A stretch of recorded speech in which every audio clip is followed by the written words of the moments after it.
TikTok time to rock. Although, it might just be time to ban all these haters. Look at this. Look at this. Oh my goodness. What do we got here? TikTok time to wait.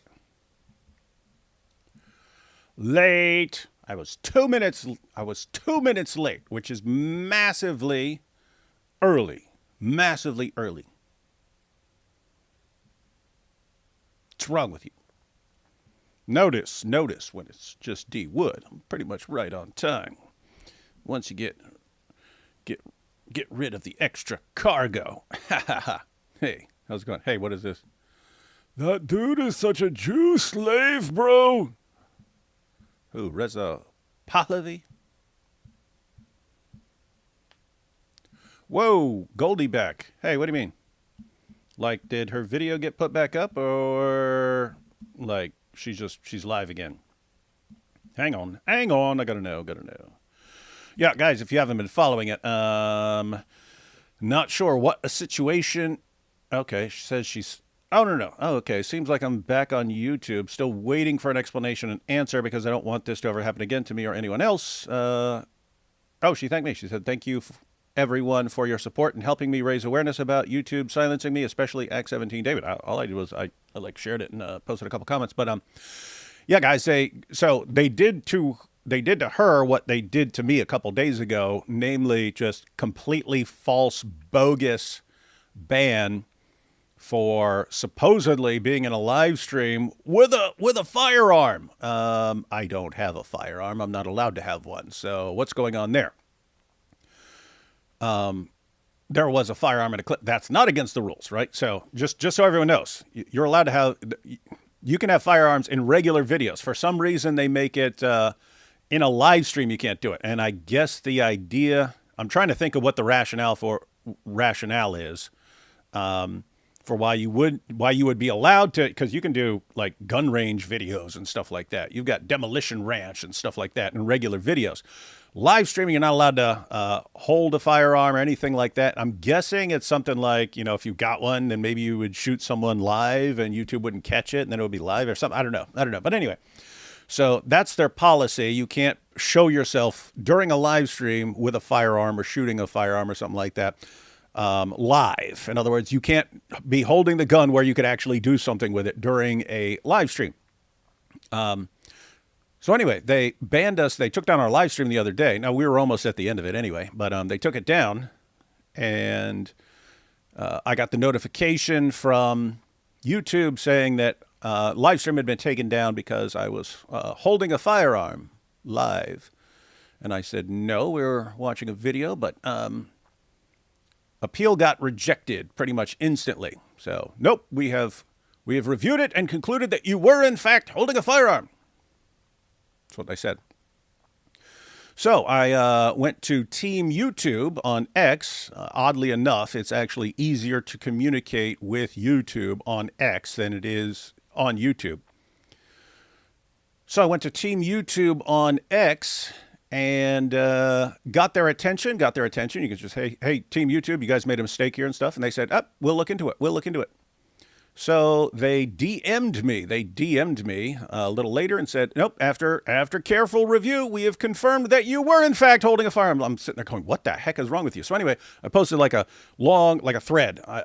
Here's a screenshot of the time at which you say, I was holding a firearm. Where? Show it to me. Show me the firearm that I was holding, right? So I did that and then posted their notification to me saying that it's taken down, showing that I was banned from live streaming and stuff. Just kind of went through the entire process all the way to Team YouTube saying they've reviewed. I mean, just think about the level of incompetence.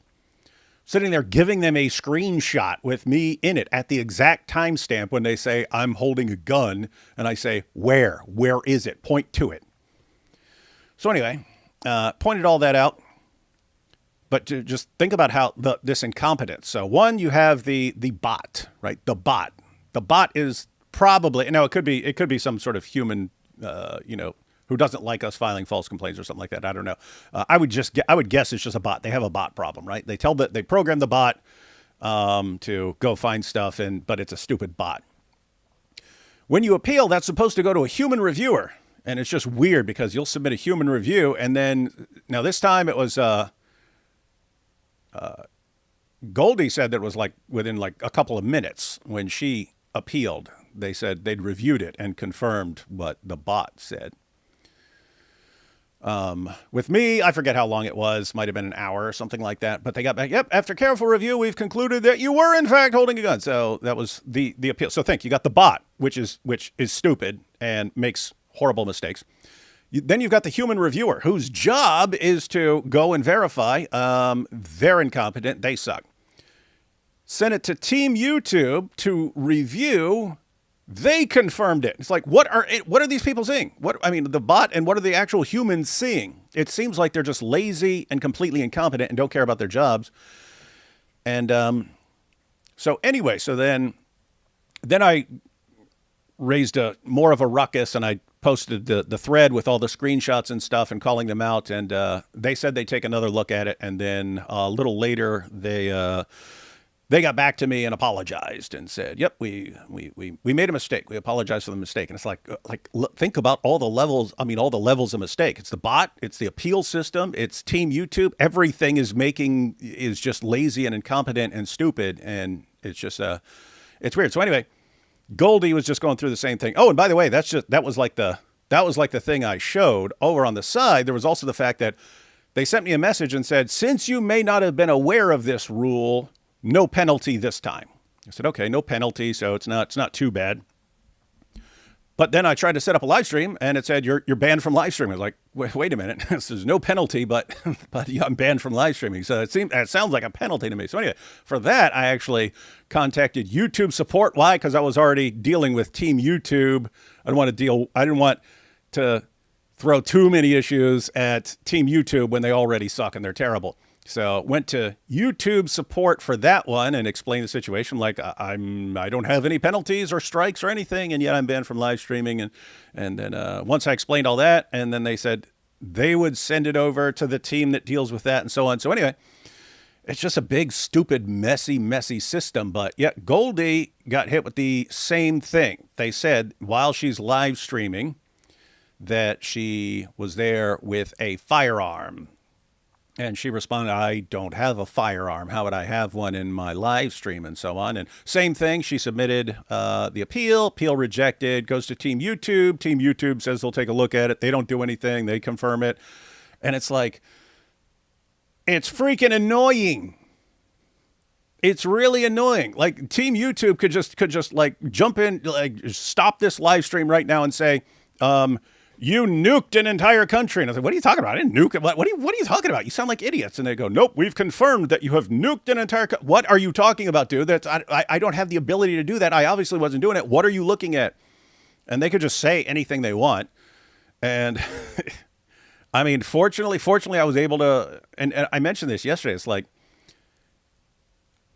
they only changed their decision because I have enough like subscribers and followers and stuff like that to raise a ruckus over this and get their attention.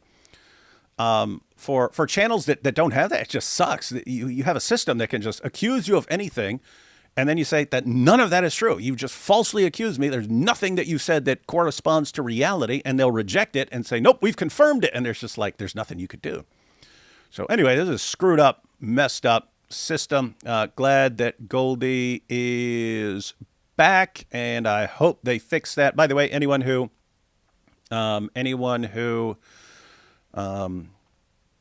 hasn't been trying to help Goldie out there by commenting on it and put YouTube in there, YouTube creators, and just YouTube in there with the little @ and stuff to get their attention. But do that if you can until they fix that situation, because that's annoying. And I did another post, which I thought, this just seems weird to me. But I did another post. It was just like an afterthought. But it's like, content creators, so the people who actually make the content, the people who do the live streams, make the videos, do all that stuff, that's how YouTube makes money, right? You make the content, then they run ads on your stuff, or have people, subscribe, your channel members and stuff like that. Anyway, That's how YouTube makes money. YouTube, there's no reason to come to YouTube if the content creators aren't making the content, right? If everyone wasn't making content, was making it somewhere else, people would be somewhere else. People would be somewhere else. People come to YouTube to watch whatever content creator they like to see. And so just the idea that you've got these, Team YouTube and these human reviewers, and they just don't care even slightly about being factually correct when they're accusing the content creators of things they've never done.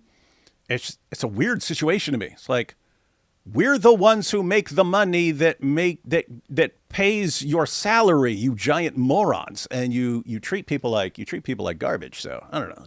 It's a screwed up, messed up system. You hope they fix that at some point. Anyway, glad Goldie is able to post and stream again. Hopefully they fix that, and hopefully they fix their entire system, because that's just weird. They either did some system upgrade, which is actually a downgrade because it's just like screwing things up, but they may have updated their system to focus on finding anything with guns, and that thing is set at way too sensitive a threshold because it's making mistakes with everyone. By the way, we're not the only ones. I've seen other people in the comments. So that just happened to me. So it's either the system. I mean, it's either their bot system has a screwed up update, or you've got a bunch of people, and people have been suggesting that, there's Iranian regime supporters working at YouTube actually doing this because, it's me, it's Goldie, I don't know. I don't know if everyone's having this problem, or it's geared towards certain people. Anyway, so partly because that was happening, I was just paying attention to Iran today, and I started watching Reza Pahlavi. So he's I think it was his dad who was the Shah, right? My brain's a little fried right now, but I think his dad was the Shah of Iran, and the whole family was exiled. So guys, you had this situation in Iran. This would be the situation. You want to know what's going on in a nutshell? Here it is. Iran had a king for thousands of years. So you have the Shah, that's basically their modern, their king. And you had the Islamists. People say, don't say Islamists, just say Muslims. Well, there are Muslims who aren't trying to take over and stuff like that. So anyway, you either have to. It's good to be able to distinguish Muslims who are trying to take things over or destroy something from Muslims who aren't doing that sort of thing. So the normal tendency is just say Muslims and then Islamists or extremists or something like that. But I know we're all on the same page here. If you're just following Islam's supposed to conquer the world, so you're not actually the extremist. It's more like the guys who aren't doing that are like Islam light or something like that, or sub-Islam. Anyway, there's always a problem with terms because you want to make the distinction and not lump everyone together in the exact same category. But how exactly do you do that? What terms? Not sure. But anyway, so I started watching Reza Pahlavi's speech, but what you had, Iran for thousands of years had a king, and then you had the, let's say, Islamists, in this case mostly 12er Shia Islamists, forming an alliance with the leftists, so the communists, the socialists, all the leftists and so on. They formed a big alliance to get rid of the Shah, and then we're just going to have our awesome world, and we all work together. It always... if you wonder why these groups always work together, right? Like why would Muslims who want to take over the world work with LGBTQ in a heartbeat, or work with leftists in general? Why would they do that? I mean, they want to destroy them. They ultimately want to destroy them. Why would they do that? And that's just a general rule. You have groups and so on within a society that wants to fix and repair things, wants to change things, but you're not trying to take over. You just want it to be better. You have groups like that. That's a healthy sort of, call for a healthy sort of change. And then you have the groups that want to destroy everything because they want to replace it with something else. They want to destroy it and replace it with their political system or something like that. Generally, those groups work together. right? In other words, hey, there's 7 groups. We're all completely at odds in terms of our ideology. A bunch of us want to slaughter a bunch of others, but we all agree right now we all want to get rid of the current system. Though they tend to work together historically. But anyway, what happened there was you had the Islamists and the leftists, and they all form an alliance. They get rid of the Shah, and then the Muslims kill the leftists. And then ever since then, so people started catching on. The population started catching on. Wait a minute, we thought it was going to be this great society where we all work together and stuff like that. Instead, these guys take over and start killing everyone who disagrees with them and so on. And people over time liked the regime less and less. But the regime had all the power, and they're nuts, man. They are nuts. That is a crazy, crazy system. They are hell bent on like bringing about the 12th Imam and things like that, and so part of how you do that is like creating as much chaos and destruction until everyone's like rallying against you, and then Allah will come in and rescue you and so on. So anyway, it's a big, massive, screwed up system. People have started hating it more and more. Now you've got Iran, which is now a Muslim minority nation. Most people in Iran do not believe in Islam anymore. 40% of the population believes in Islam of any kind. So that's your Shias, your Sunnis, your Quranists, and so on. Add up everyone who believes in Islam in any sense, it's about 40% of the population. So it's a Muslim minority nation. They do not want Islamic law. And yet, you've got the regime which will crush you for saying you want something else.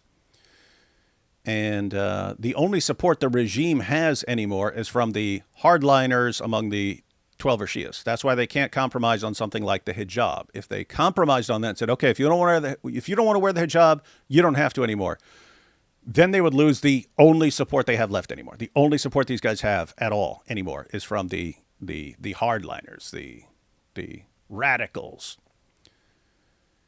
And so they have to be a brutal regime, crushing all opposition and so on, crushing everything that is not basically in line with hardline 12er Shia Islam.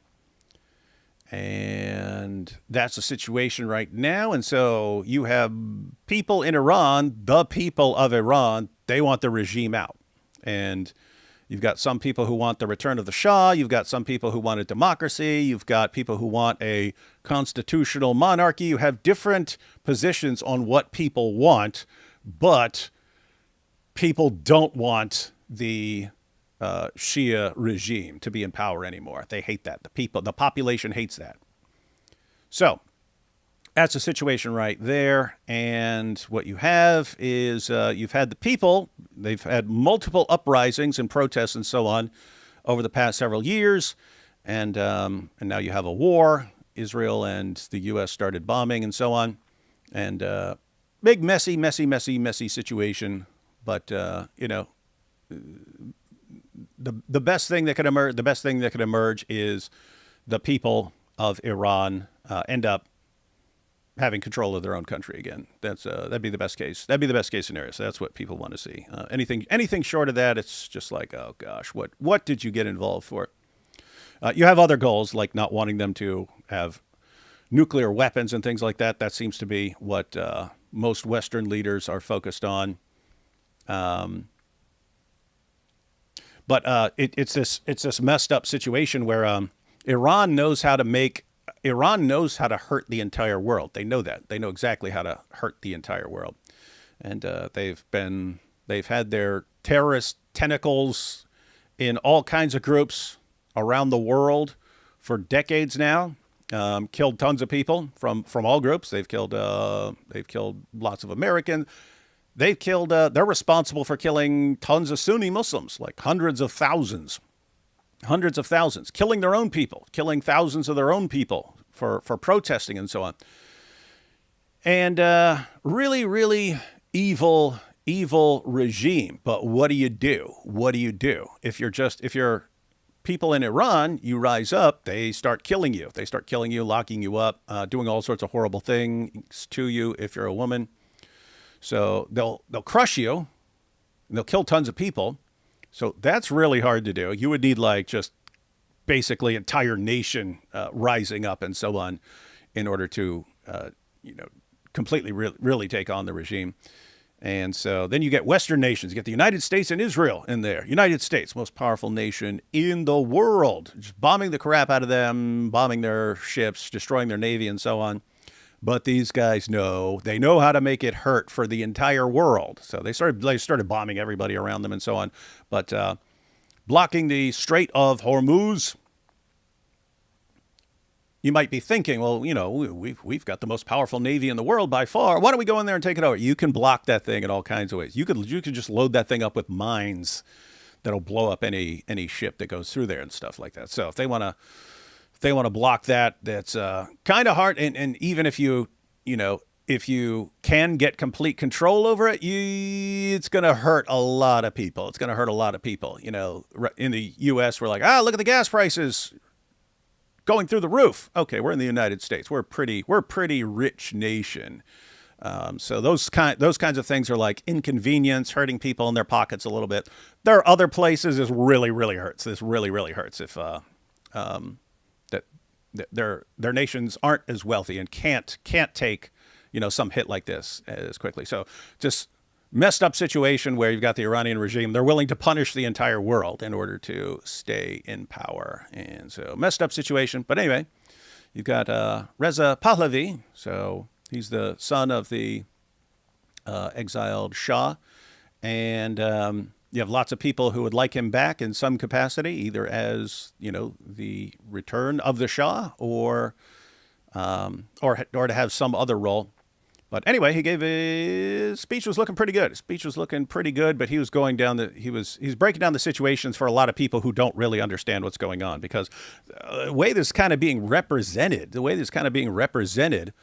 online is, it's this, the Iranians and they've got their country, and the United States and Israel hates Iran and then manipulated the U.S. into going and bombing and so on, and they duped Trump into doing that. And we've already talked about this before, but Trump's been saying since the 80s that you gotta have to do something to deal with Iran. So anyway, they finally decided to do that.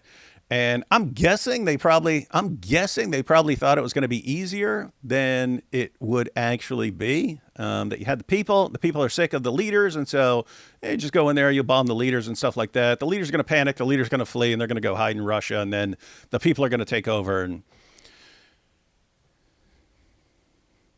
the regime is a little more. Has a little more fight in them than people might have thought. So that's kind of the situation we're in right now. But he gave a good speech, so we're going to go ahead and check it out. Did want to this is outside, so we'll watch his actual speech from inside Sweden's parliament. Again, this is Reza Pahlavi breaking down the situation for people who don't understand it very well. But so we'll watch his speech from Parliament. But here's the crowd outside. So keep in mind, this is in Sweden. There's a lot of support in Sweden. Check it out.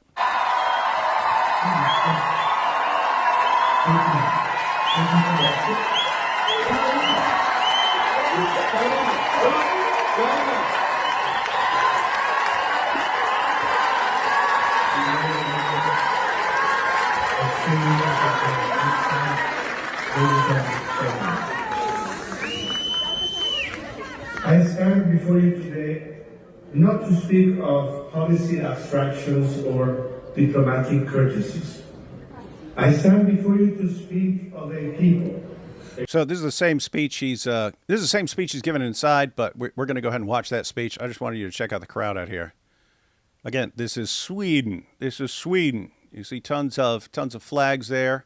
You can see Israel flag there, but you have lots of Iranian flags, not the flag of the current regime, but tons of people there, tons of people out there.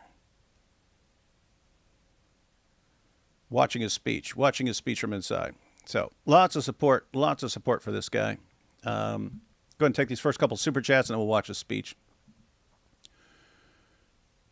The no guns live streaming rule is because mass shooters like to stream their attacks. Yeah, I said that might have something to do with someone holding a gun, but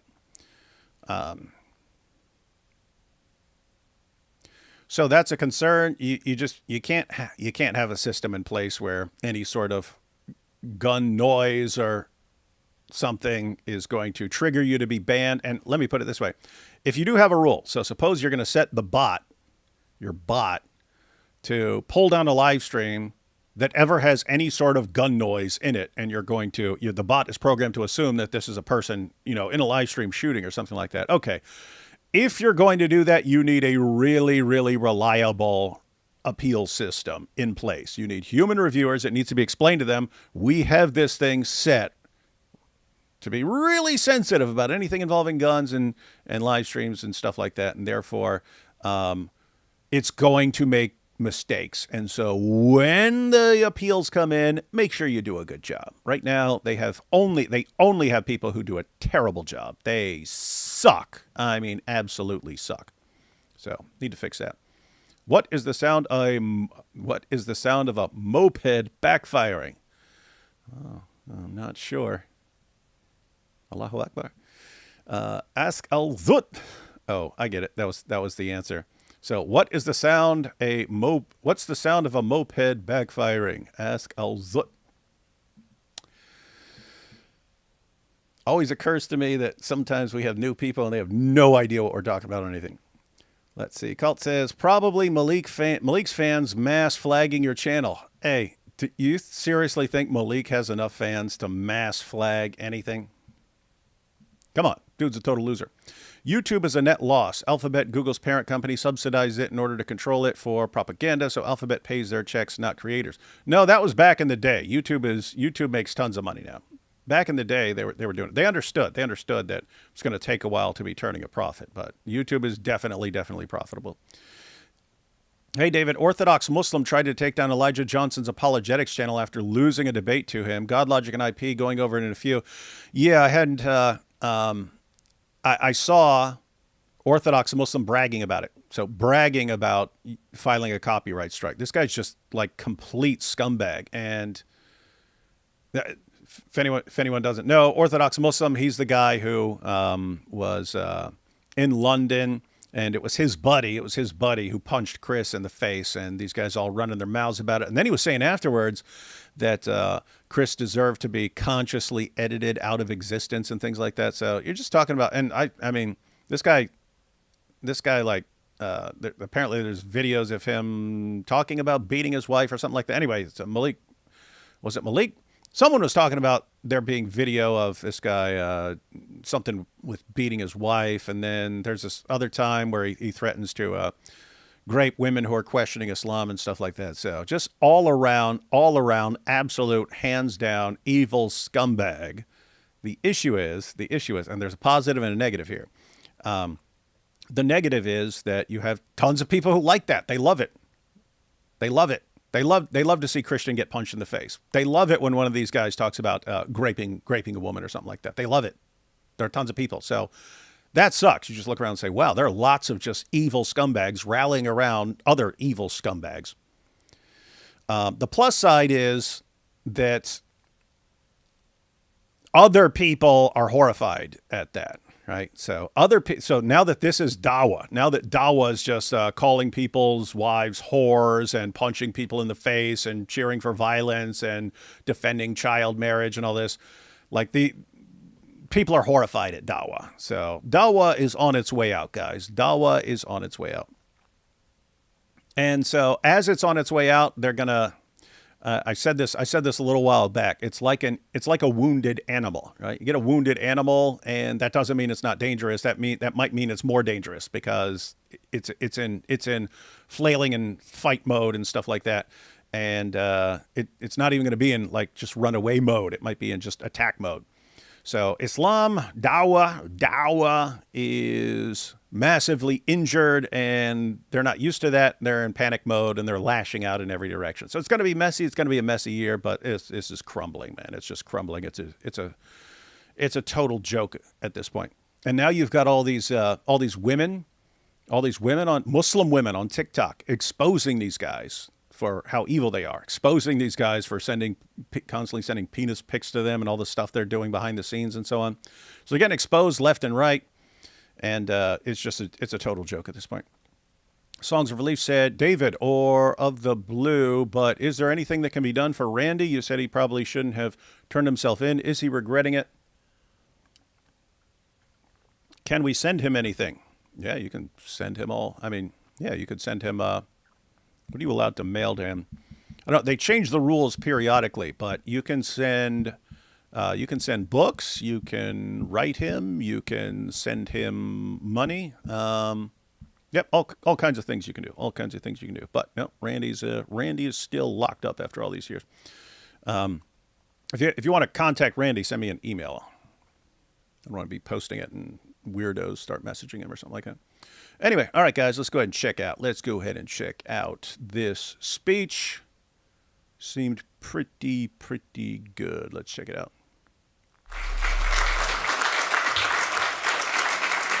Thank you very much. Thank you. Good morning, everyone. Esteemed members of the Riksdag, ladies and gentlemen. 1 second.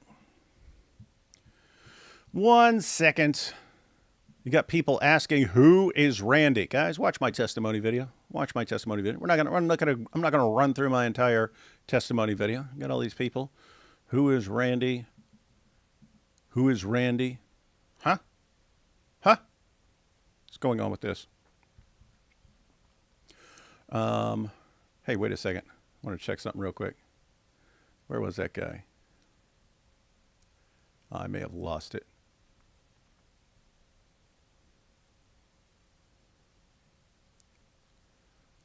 Oh yeah, that dude is such a Jew slave, bro. So you talking about Reza Pahlavi? He's the guy who wants what did he call it? The Cyrus Accords or something like that. He wants a peace agreement. He wants a peace agreement between a new Iran and Israel and so on. And why the people who actually want a peace agreement and want everyone to stop attacking each other would be viewed as evil, that's just weird to me, guys. All right, here we go. I stand before you today not to speak of policy abstractions or diplomatic courtesies. I stand before you to speak of a people, a great, ancient, and proud people, who at mortal cost are fighting for freedom. What is unfolding across Iran is not simply a political dispute. It is not a contest between factions within a system. It is something far more elemental, a national reckoning between a civilization and a ruthless regime that has occupied it for nearly half a century. Since inception, the Islamic Republic has not behaved as a state among states. It has operated as a revolutionary enterprise, exporting instability through proxies, subverting its neighbors. 1 second. We got the interrupters. Is this speech from last week? No, isn't this speech from like yesterday or something? I think the speech, yeah, it's from like yesterday. And for people who are asking, where is AP? I didn't ask anyone to join me. I was just like, okay, I'm watching this. Might as well jump on and finish it live because it looks good. So might as well watch it and other people can watch it too. Sovereignty, fueling conflict from Baghdad to Beirut, from Sana'a to Damascus, and advancing its nuclear ambitions beneath a fog of denial. It has not sought a place in the community of nations. It has sought to overturn that community. Yet something irreversible has now changed inside Iran.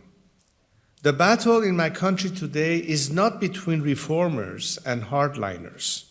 It is between occupation and liberation. Catch that?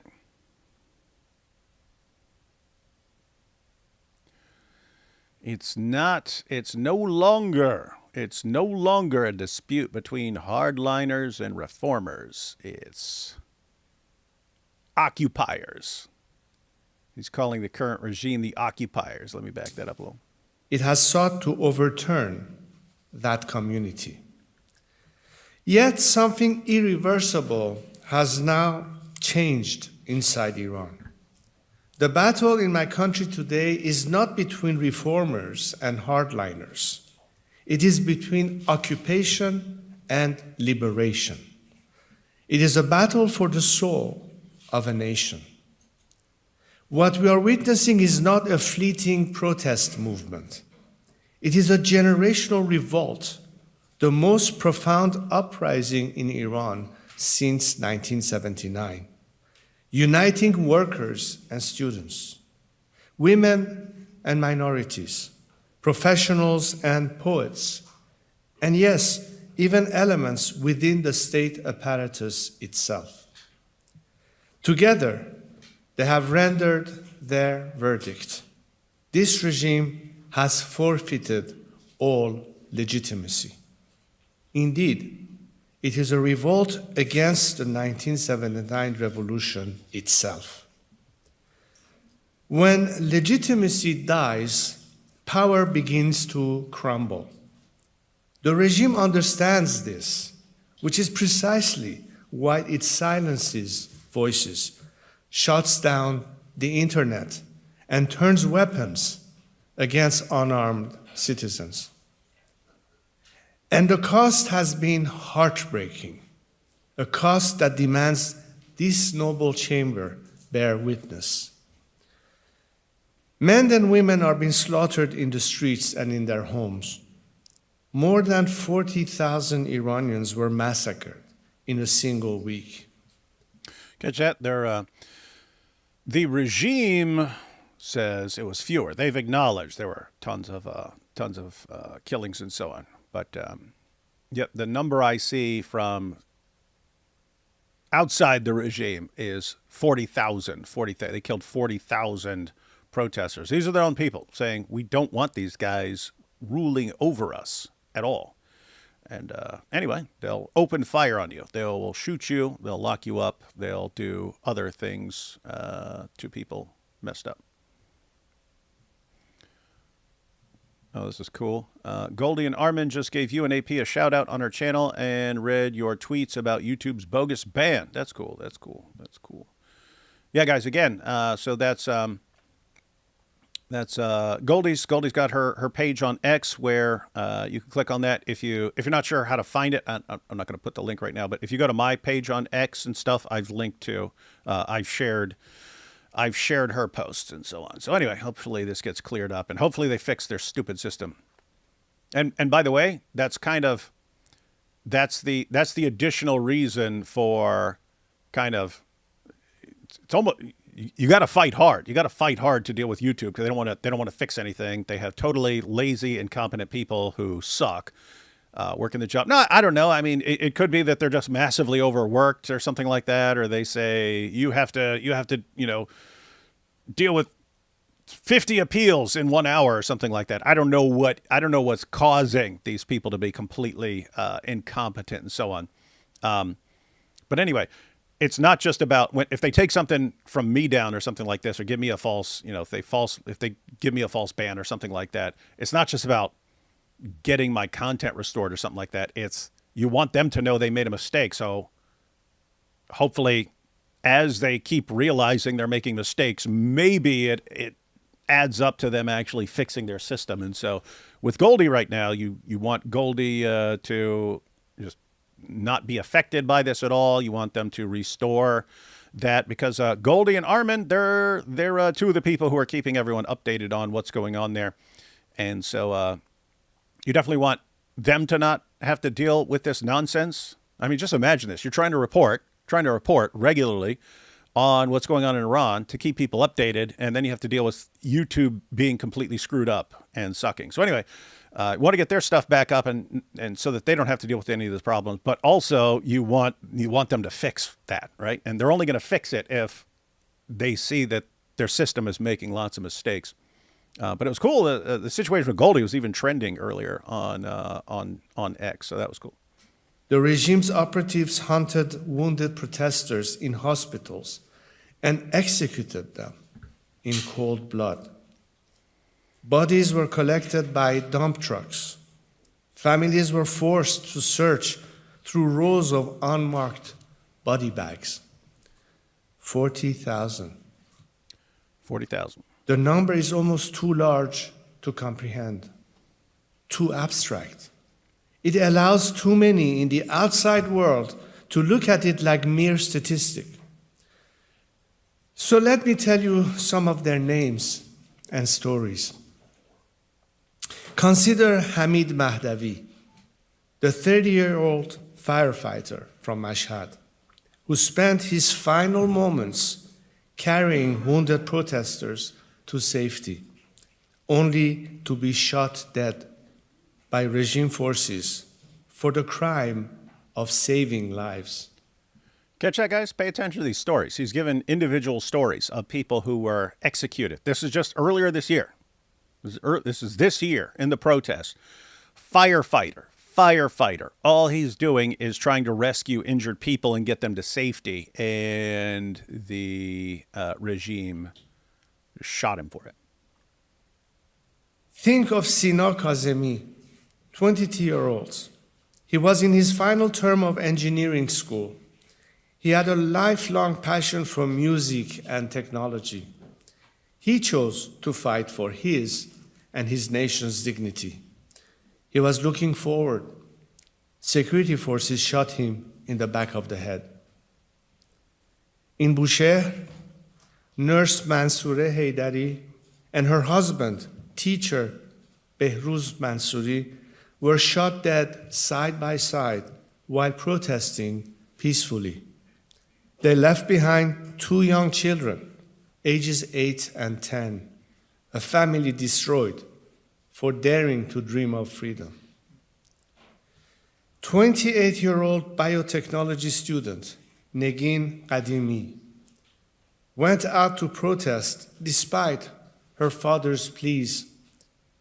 Mortally wounded, she died in his arms whispering, "Dad, I'm burning." A bright future stolen in a single night of terror. But the terror is not over. It continues every day. Access to the internet is still blocked. And while the people of Iran are disconnected from the world, the regime continues to kill. Today, the media speaks of a ceasefire. What ceasefire? There has been no ceasefire in the Islamic Republic's war on the people of Iran. You catch that? That's when I was like, this actually pretty good speech. People talking about the ceasefire. Yay, we got a ceasefire. There's been no ceasefire. There's been no ceasefire for the regime killing its own people, the people of Iran. They're still killing the people of Iran for protesting and so on. That's just imagine, guys. That's how screwed up. Think about on levels of like how screwed up a regime is. So one, they're like extreme, like lunatic religious zealots with like some insane ideas and ideas that are along the lines of wanting to screw things up as much as possible in the world. Constantly, again, supporting terrorist groups and so on, terrorist attacks and so on around the world, killing their own people. Extremely messed up situation. Their own people hate them, so they're brutal towards their own people, kill their own people. Constantly flirting with, we're getting a nuclear weapon, and so on, constantly doing that. And then if you say, okay, the entire world is sick of you, you have to go, there needs to be a better regime here, then, okay, well, we'll screw up the economies of the entire world until you let us continue doing everything we're doing. That's some sick, evil stuff. 1 second here. Someone needs attention. Oh, guess who? Shocker. Hey, now I see why you wear the beanie, man. I see why you wear the beanie. Your hair is like all over the place, man. Yeah, my hair is a little wild today. You heard of a? They got this new invention. It's called a comb. I use the tangle-free brush, but it's a little wild today. Yeah, your tangle-free brush is doing a crap job, man. Not as crap a job as the Iranian regime is doing, but still pretty terrible. Your brush is the Iranian regime of brushes. Let's just say that. When I use it, yeah, I guess. All right, so we're checking out a speech from your mortal enemy, because you only like the terrorist regimes. We're checking out. I love them. Huh? I said I love them. They're so awesome. You heard it here. You see that? Hey, I occasionally get messages. David, how do you know that Isa isn't just trying to infiltrate and he's actually going to try to destroy you guys? It's like, hey, but then I'll be like, well, if he's just faking and he actually wants to slaughter us, he's a pretty good actor. And then I'm like, wait a minute, Isa is into acting and all that stuff. Huh. Yeah, I think it would be hard because I like music. I like pretty much everything that these things. Or you pretend to like music to trick us all. Oh, I trick us all. I'll trick everyone. I think it's such a funny thing. I think it's like hyper conspiracy theory. I don't know. I don't think it's really a healthy way to live life, but I hear it though. Muhammad said, "War is deceit." That's how you do it. All right, here we go. Yeah, one of 10,000 things are we looking at, right? that contradict each other, right? Hey, quit attacking the Muslim sources, man. What kind of Muslim are you, man? Anyway, now it looks like Isa is on Team Hijab attacking the Islamic sources. Wow, weird times, man. You're funny. I know. You really should have been a stand-up comedian in a past life. I think you would have done a really great job. I would have totally gone to see your show. Like you go, like Pastor Yusuf said, he goes to all these casinos and stuff. I'm like, maybe you should. You should go to the casinos and just do like a tour. David Wood's coming in, and you have like a look, and you're like, might do. I would totally watch it. I think you would be super funny. I think I'd be super funny too. I don't know. Maybe I'll try it one day. You should. At checkpoints that mark most every street, regime thugs and their imported terrorists harass, beat, and murder innocent Iranians. For those who cry of war and its costs. Hang on. People need attention here. Hang on. Just wanted to point out. We've got, they don't deserve Isa. And then you have these. You had a couple of these. Is Isa Muslim? Yes, Isa's Muslim, but he's Sufi, and he's a lot of the people. Here's the thing. A lot of the people that you would think of are people who are like coming at you, right? So lots of people online, when they're thinking of Muslims, they're thinking of Sheikh Uthman or Mohammed Hijab or Ali Dawa or terrorists or something like this. You got Isa. Isa's Sufi. He's Sufi, so he's already a bit weird compared to some of the other guys. But then Isa dials it up even more because he has ideas. If you wonder why he hangs out with us, he has certain ideas that are not very common in mainstream Islam. Like God is like so far beyond caring much about someone saying an insult or something like that Isa's like, okay, I don't think you guys are actually hurting God, so what's the big deal with all this? Whereas like, the Dawa guy, oh my goodness, I can't believe you said that. Allah must be wetting his pants over this. We must avenge him by destroying you all. And it's pretty dumb. Do you know what's funny? Is that Reza Pahlavi is also a Muslim, and he's like really chill and cool. There are like chill, cool Muslims that exist, like Ismailis. There are a lot of really cool people out there, and it's like the problem is that the only voices you hear are these really like, unfortunately, kind of very nasty voices. Like, you remember when Code 19 came on? They were pretty cool, right? Naveed and those folks, they were pretty cool. They were just chilling and, you know, hanging out. And I think you can hang out with different people. You hung out with Nabil, you know? Nabil, you weren't like, oh, he's such an evil person because he's a Muslim. You just had different views, and, you know, I guess you were the better debater, though. I mean, so. No. If you want to know who the better debater was, that was Nabil. I just had the truth on my side. Oh, you had the truth. You had the haq bil haq. Okay. I had the haq. I had the haq and the hikmah. He was the better debater, the better speaker and stuff like that. I just had the haq and the hikmah. The haq and the haq and the hikmah. That's what I had on my side. You're funny. Yeah, I know. Yeah, you had the haq and the hikmah. Okay. Yeah, I did hear that. I did remember hearing some of the arguments. Yeah, Desi people are very good at that. South Asians they're quite good at that kind of stuff.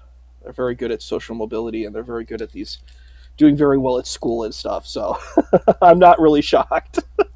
Yeah. No, as far as I can get along with atheists, with Muslims, with pretty much anyone who. The main thing that just I can't get along with is when you're like, you get to control me. That's where it's just like, but like the Dawa guys are like obsessed with looking for ways to control people and stuff like that. And look, if you got a prophet who said all these things, I'm 100% convinced that I should be allowed to respond, and that I have every right to respond and so on to these things. And if you're like, no, you just have to sit there and shut up, or we will threaten you, or we'll go after your wife, or we'll dox this person, or we'll do that, and so on, it's like, okay, we're not getting along. And I don't think we're ever going to get along until you drop that nonsense. So it becomes a battle of seeing who's going to break first. And guess what? Ain't going to be me, son. Ain't going to be me.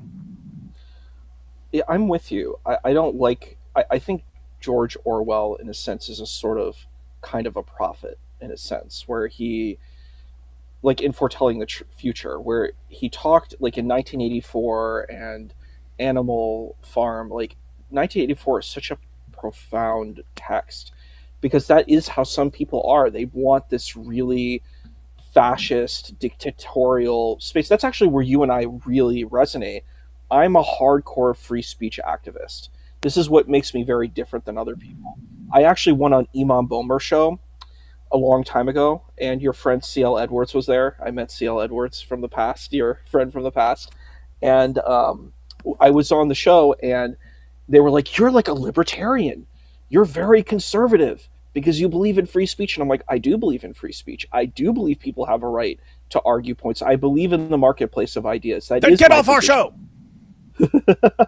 And they were like, he was not really into that. We actually had a debate about Palestine versus Israel before October 7th. There was a viewing of that, and I was like, I hear your position. I understand Palestinian suffering, but there's also Israeli suffering. And he's like, no. And he just kept repeating the same points. Imam Bomer just kept saying the same points that, it's, they are doing genocide. And he kept repeating that. And I'm like, but it's not that. That's just not what's going on. And I'm like, I can show you things from like history that don't showcase that. And then I went on my friends. You should come sometime to the show. It's called The Cross and the Crescent. I have a friend named Eric, and I think you had fun on that show. But it's a show that they debate Islam versus Christianity. But we then talked about this episode of with Imam Bomer, and it was just wild because they were not happy with my position. He's like, I was like, this is what I said. I said, why are you insulted if they attack the Prophet of Islam? If the Prophet of Islam is good, then everything you're saying isn't going to hurt him. I'm like, if you tell a Christian that Christ is bad, how do you think that a Christian can be hurt? They know that Christ, they believe that Christ is Lord. They know that Christ is Lord. So it's like, you could say whatever you want, but they they're not going to be hurt because you're just some lowly person just saying nothing. You know what I mean? You can't hurt Christ, right? So if you believe the prophet Islam is true and you believe he has the power and he has, you know, this like wilayat from God, then you can't hurt him. But I don't know. That's my point of view. If this thing is real, then you can't actually hurt it. All right, we have a So question about you here in a second. Hang on, there were a couple super chats, but I want to get down to this. There's a couple here. So the question, "Who is Randy?" might be from a podcast. I don't know. I don't know all the inside jokes. I don't know if there's a podcast called "Who is Randy?" Persians have been held captive by Islamic terrorists for almost 50 years. Those that cheer for the regime ought to live under that tyranny. That's one of the wild things, that you have all these people who suddenly become pro-Iranian regime. And it's like, really? Really? That's wild stuff. Islamic regime is not Iranian. If it was possible, the regime would replace the whole Iranian population with Shia followers all over the world. They hate Iranian culture and history, foreign occupiers. Yeah, and that's what's wild. The actual Iranian people love their country and love their history and so on. And so it's just weird that they have these other guys in control of them. And then, hey, here we go. Wait, Issa's a Mossad agent? I probably would make a good Mossad agent. I'd probably be pretty good for the CIA, but that's funny. The thing is, I actually agree with what you were saying about the regime. It's like, I'm not necessarily happy about how it's going on, but we obviously know that this regime is no good. It oppresses the people. Yeah. I don't know, like the gentleman that came on the show, I'm sure he has a lot of insight, and he also has a lot of trauma from this regime that's been horrendous. It's been a very horrendous regime. But the thing is you can't really just, dispose of the regime, and because what happens is you have these pockets of instability, and there can be a lot of you could create something worse. Like when Muammar Gaddafi was removed from Libya, Daesh is now controlling Libya. You have to be careful about these things. You can remove one kind of dictator and a worse power comes in. And I think that's the danger. That's a real danger here. This is a very dangerous dictatorship. We know that. But, Yeah, and that's why, I usually warn people about the regime change idea. And I have to say, the reason that was so common, fortunately it's not as common now, but part of the reason it was so common was for years after 9/11, they were telling us, nope, Islam is good and wonderful and peaceful, and 99.9% of Muslims just want peace and democracy and all this stuff. And you look and you say, okay, what's the problem with these nations? Evil dictator running the place. And then what worked for us here in the U.S.? If you got a tyrant running things, get rid of the tyrant. Just say, hey, we're not following you anymore. Get out of here, tyrant. And then freedom and democracy will flourish. And so that was the idea. So just get rid of Saddam Hussein, and then freedom and democracy will flourish. Just get rid of Assad. Freedom and democracy will flourish. Just get rid of Gaddafi. Freedom and democracy will flourish. Well, the underlying assumption there is that the people are actually ready for that and are ready for freedom and democracy. And all of a sudden you get rid of Saddam and Sunnis and Shias start blowing up each other's mosques. And it's like, well, wait, what just happened? We thought the problem was the dictator. And now you guys are blowing up people's mosques, and you weren't even doing it before when he was in charge. What's going on here? It's like, oh, there were people who wanted to blow up each other's mosques, and they were terrified of that guy. In other words, he's an evil dictator, but he was a dictator towards everyone. He was keeping people in line. And they were scared of him. The terrorists were scared of that dude. And all of a sudden, Western nations come in there. Let's get rid of that guy. Okay, who are you replacing with? Oh, okay, some very Western friendly guy. Okay, they're not scared of that guy. The terrorists aren't scared of that guy, and it's not going to last. Because you kind of have to be brutal to deal with the terrorists and so on. And well, you're not allowed to be brutal because that would be mean. And then what happens? Well, you get ISIS. That's what you end up with. And so, it can be a problem, this idea. Well, we'll just, the problem must be get rid of, the tyrant or the evil dictator, get rid of him, and then everything will be fine. Well, depending on what kind of population you have. But that's why my view is like, if it would work anywhere, it's Iran, because you have people you have a ton of people who want something way better than what they have, and it's not like other times where we've got this super evil leader, and you have basically the opposition uses the ignorance and gullibility of Western nations to say, hey, we want freedom and democracy. Come help us get rid of this guy. And then you get rid of him, and now we take over, and and that's what they wanted all along. They were just using you. The people of Iran, they're not, oh, we don't like his regime. We want this other, even better terrorist regime and something like that. They don't want any of that. They don't want Sharia. They don't want any of that. They want, again, they either want, constitutional monarchy or democracy or something like that. But the most of the population wants something better. And so if it would work, if the regime change would work anywhere, I say it would work in Iran. And I just have to say, oh my goodness. And Iran that is not run by these maniacs for the first time since 1979 would be awesome. And to have an Iran that starts making peace with everyone else, oh my goodness, instead of being the terrorist puppet masters of the world, something better, that would be cool, man. That'd be cool. Anyway, but yeah, I'm with you 100%. I'm with you 100%. I think that is the key, and I think you and I totally agree about this, because I remember you said this on another stream. We don't really want theocracies. Religions are private.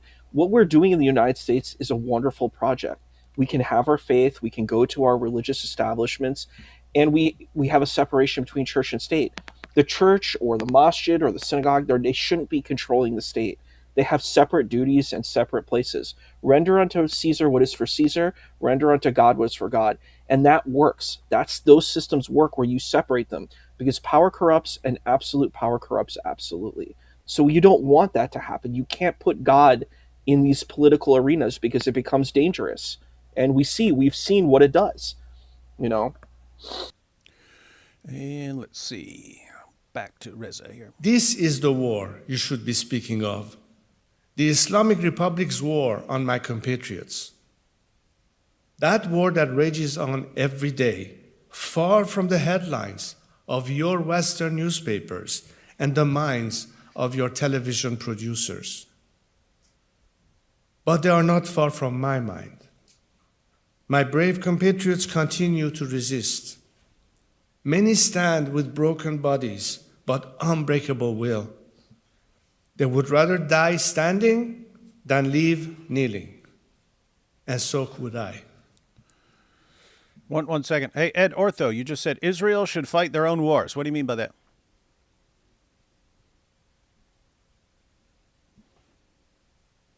What war? What war? What war are other people fighting for Israel?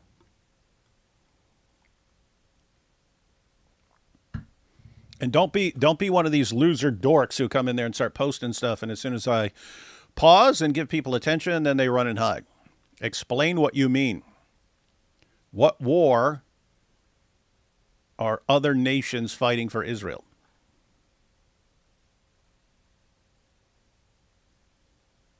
Where's this guy? Yeah, I think it's super bizarre. What a strange comment.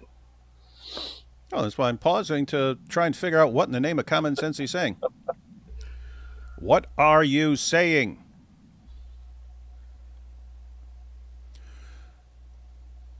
Some people say he's just trolling. Well, it could be. That's why I pause. People come in here and they say some wild stuff, and very frequently. Hang on, what is this? The war that only benefits them, that is none of our business. What war are you talking about? We're trying to figure this out. The war that only benefits them, that is none of our business. What war that only benefits Israel are other people fighting for Israel? What are you talking about? Name a war, right? So just understand how this works. The War of 1812, the Civil War, World War II, World War III. That's how you identify what war you are talking about. What war only benefits Israel and therefore should be none of our business? Which one?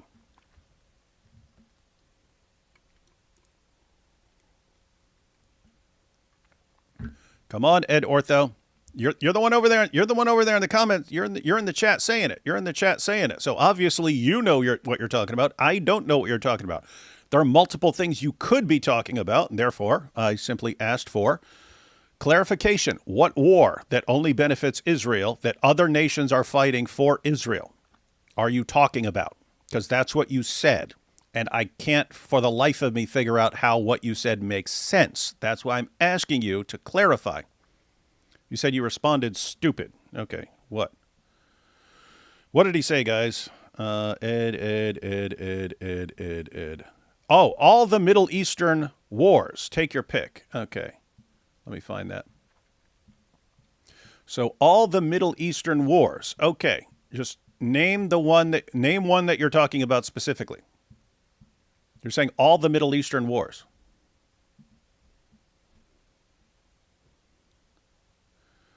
Okay, so are you talking about like when Saddam Hussein invaded Kuwait? That war? That's a Middle Eastern war.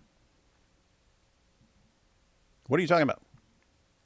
You know, brother, this is so wild. I've heard this claim before, where they blame Israel for every war, yeah. And I'm like, Israel has nothing to do with the war in Lebanon. That was an internal conflict. Israel became a participant in it, but Israel didn't start it. And it's just like, yeah, there's some serious like anti-Semitism going on. It's like blame Israel for everything, and I'm like, no.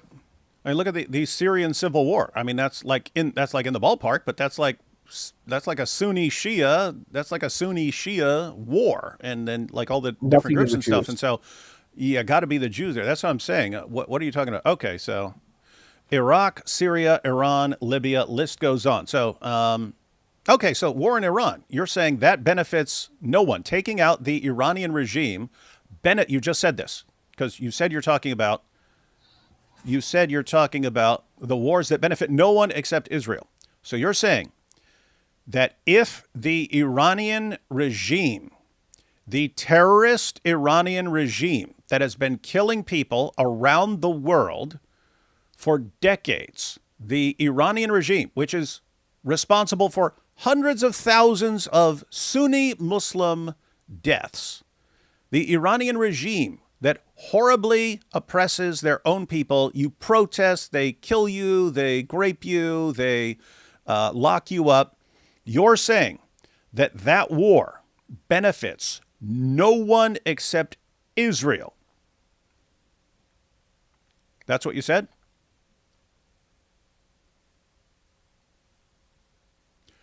In other words, are you freaking stupid? Are you an idiot, Ed Ortho? Yep.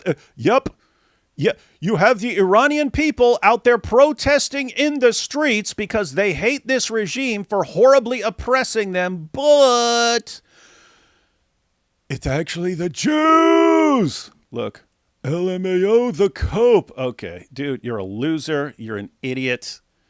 You're a freaking nut job. And you're gone. We don't have time for this level of stupidity. I mean, just think. Dude, okay, do you believe all the protesters protesting and getting killed in Iran? It's all just, nope, they're all Mossad agents. You got Armin and Goldie, Iranian. They're doing shows every day. You have Iranians around the world calling for this regime change and so on. Nope, they're all Mossad agents. It's all for Israel. Dude, what a loser, man. And then LMAO, the cope. Is that what they do now, Issa? They say something completely stupid and idiotic that flies in the face of reality. And when you say, dude, you have no clue what you're talking about. You sound like an idiot. You have people dying all over. I mean, just imagine. Just imagine like the Syrian civil war, the Sunnis and Shias, hundreds of thousands of deaths and so on, and be like, it's all Mossad. It's all Mossad. You sound like a complete moron. And then when you respond, you say, dude, you don't know what you're talking about here. Oh, look, the cope. Oh, what a bunch of freaking losers. Why are all you guys like that? In other words, you see that from the online ortho bros, you see that from the gripers and stuff like that, and then you ask them just explain what you just said, and they're saying the dumbest things anyone could possibly ever say, And it's along the lines of, yep, every protest, it's all Israel. Stupid. Churchill understood such a people when he said that nations do not die when their soldiers fall. They die only when their spirits surrenders. I am here to tell you, Iran's spirit has not surrendered, and it never will. Despite its brutality, the Islamic Republic is closer to collapse today than at any point since 1979. And one fact is now beyond dispute. The Iranian people will never accept a repackaged version of this regime. Too much blood has been spilled.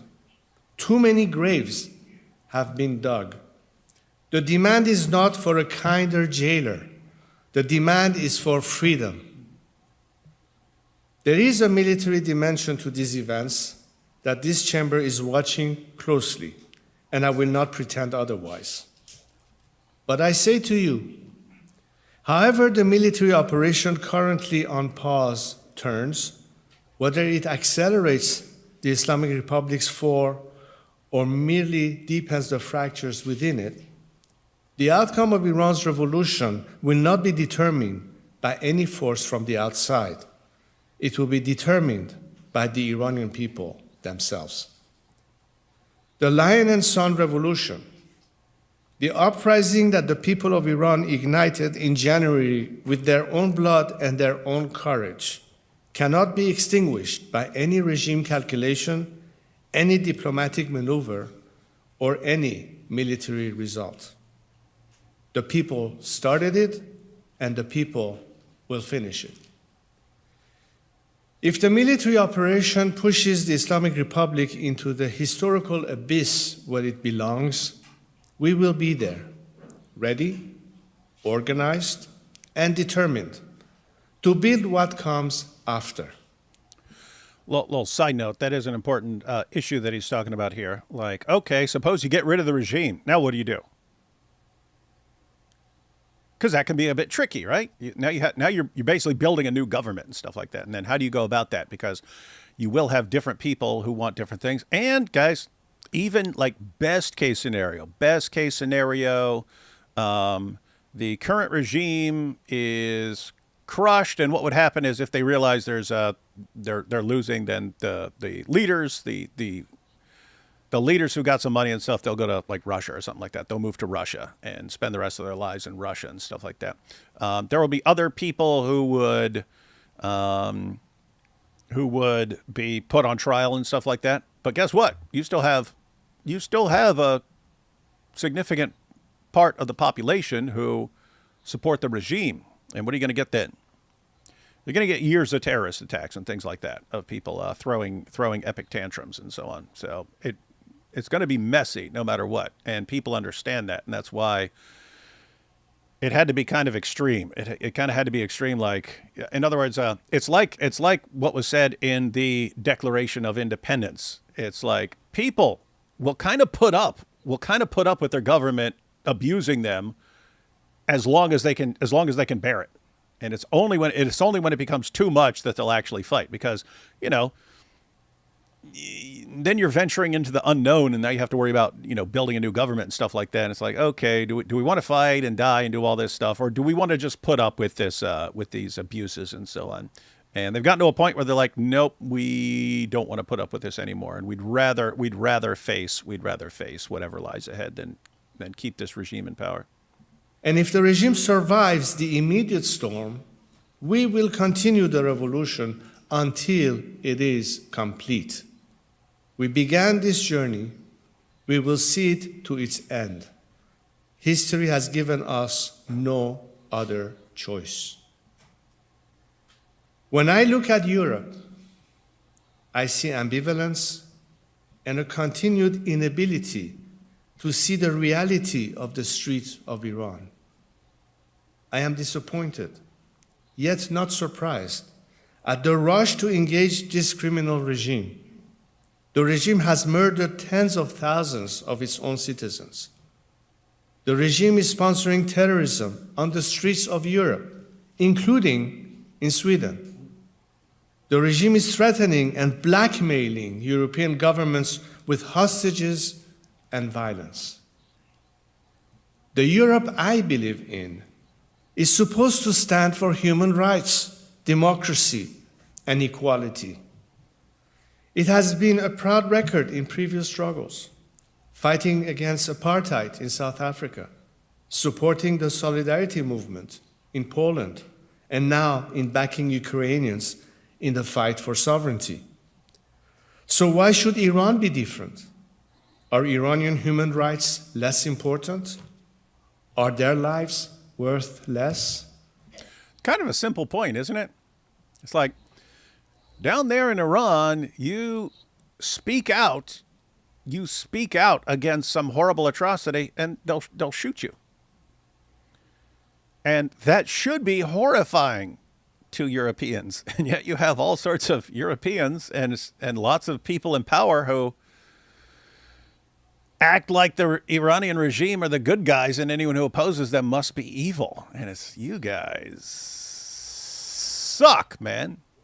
Well, I think it has to do with anti-Semitism.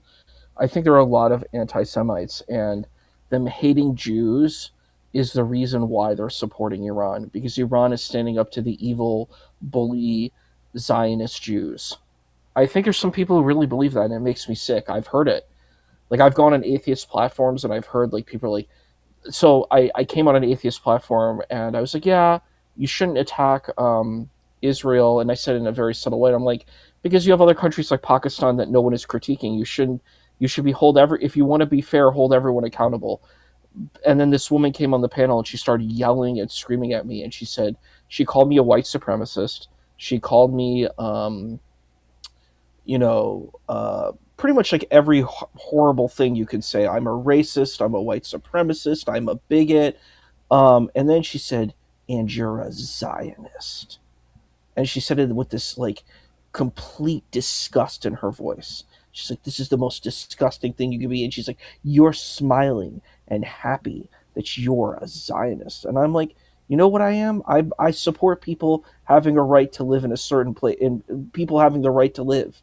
I think Pakistanis have a right to live. If Pakistan has a right to exist, so does Israel. What is the legitimacy of Pakistan? No one questions that.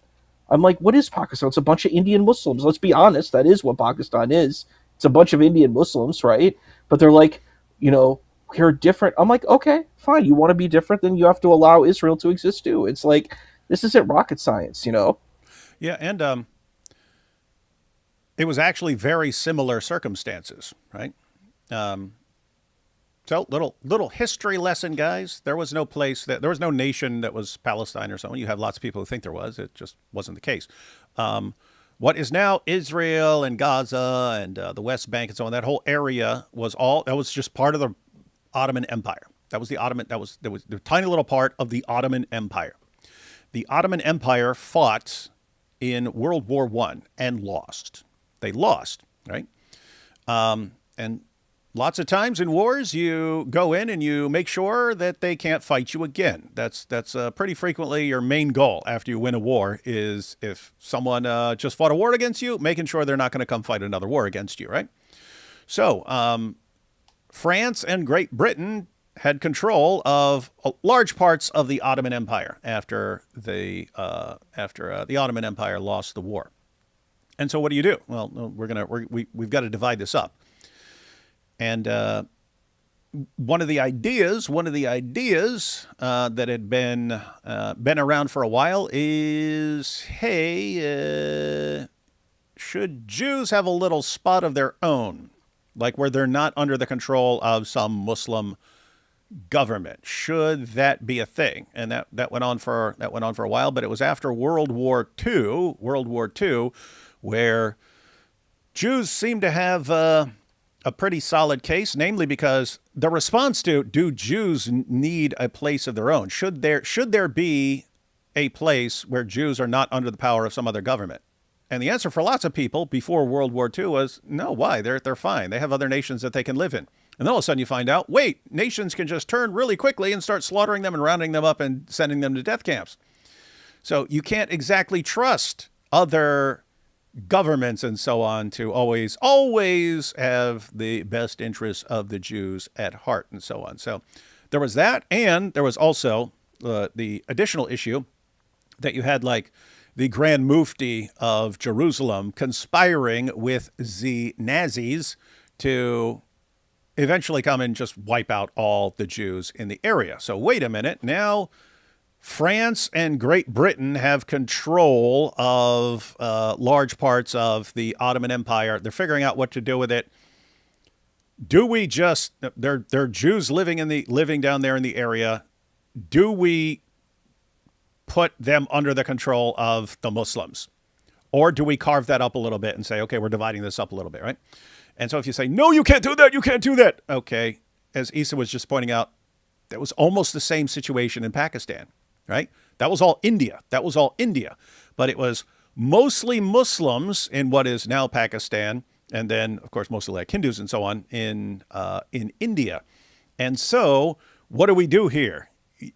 Do we leave all these Muslims under the control of Hindus who might want to harm them? Or, because, guys, keep in mind, Great Britain had control of that as well, and they are eventually going to pull out. What do we do when we pull out? Well, if we just leave everything under one group, that group might want to go kill other people. So do you want to put this under the control of Muslims? Well, Muslims might go kill other people. Do you want to put it under the control of Hindus? They might kill. And so what did they do? They divided it up. They drew a line.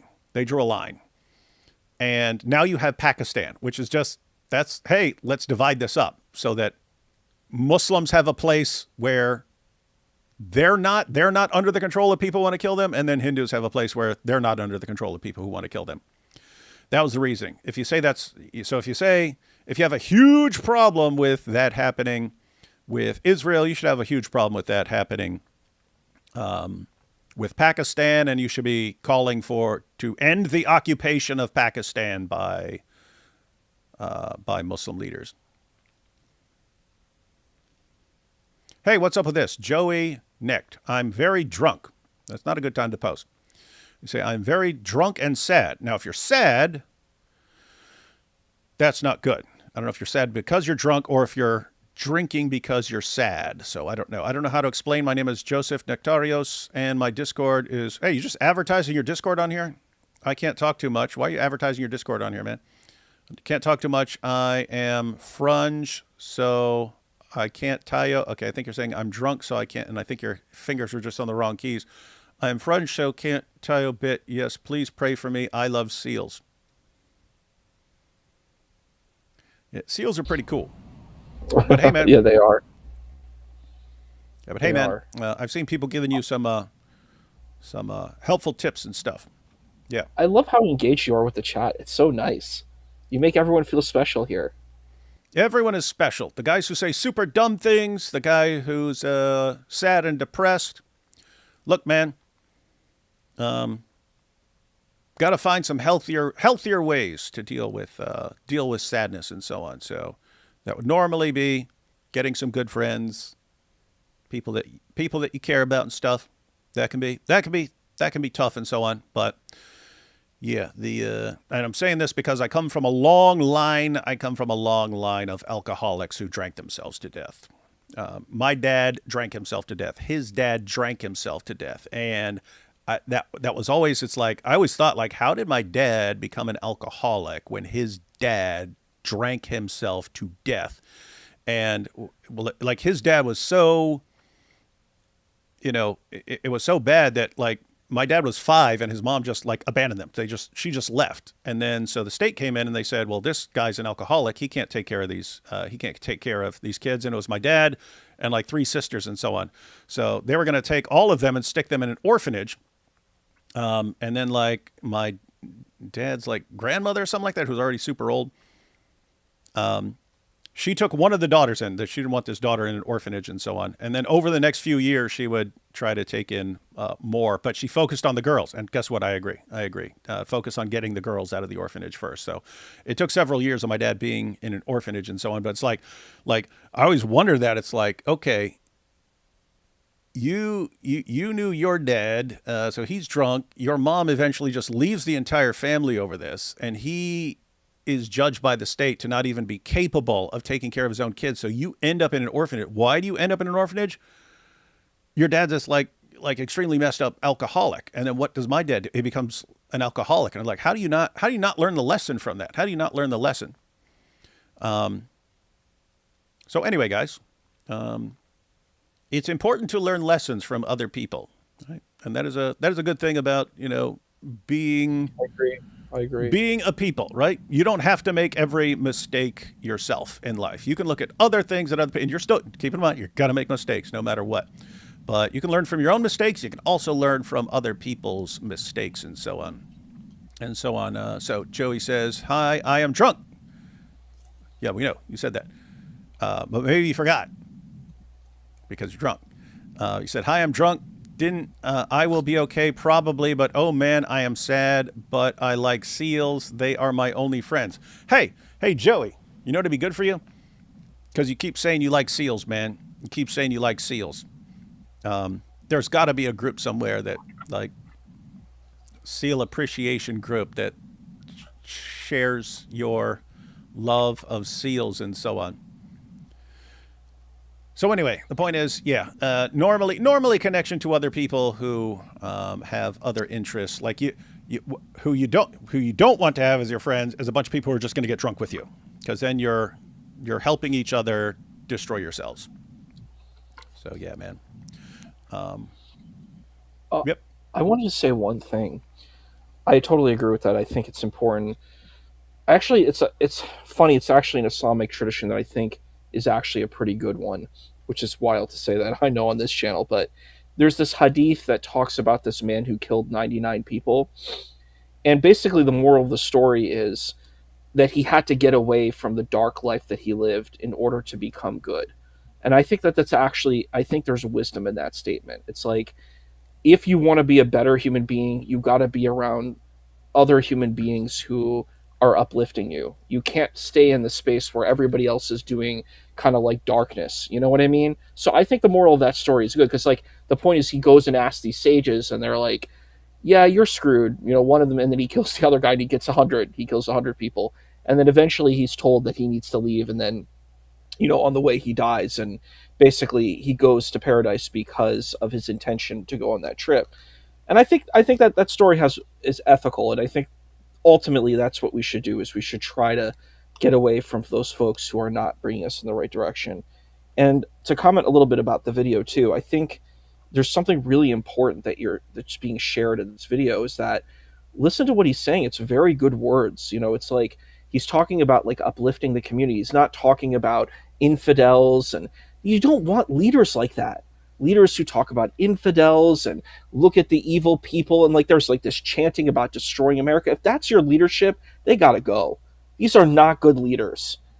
We live in a global world where we have to work with each other. And if some leader tells you that, I'm like, that person needs to be in a mental asylum, not the head of state, Hey,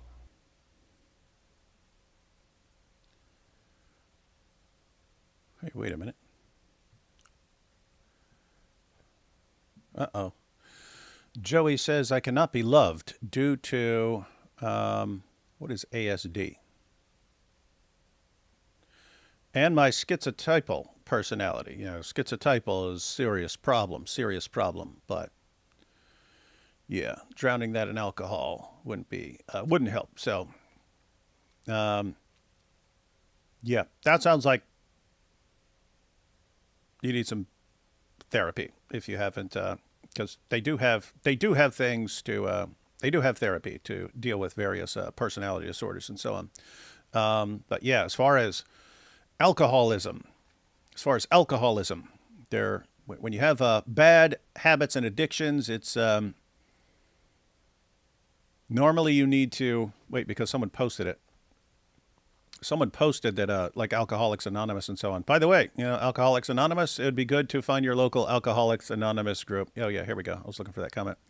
That's basically the Alcoholics Anonymous idea of cutting yourself off from other alcohol users. Yeah, you have to,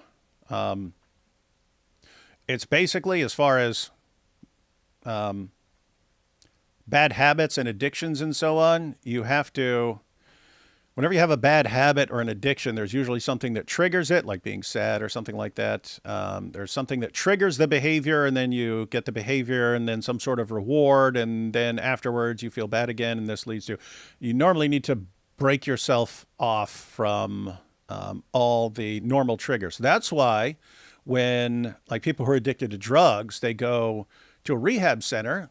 The rehab centers are really, really successful in getting people cleaned up. But then when the people leave, they end up relapsing. And why is that? Well, when you go to the rehab center, suddenly all the normal triggers for your behavior are gone. And guess what? People are really good in that situation at getting away from whatever they were addicted to. But then now you're all clean and you go right back out, and now you're in the exact same environment you were in before. You run into the same people that you were using with before. You have access to the same people who would sell you stuff as before, and all the same triggers, and then you end up using it. There was a study on this.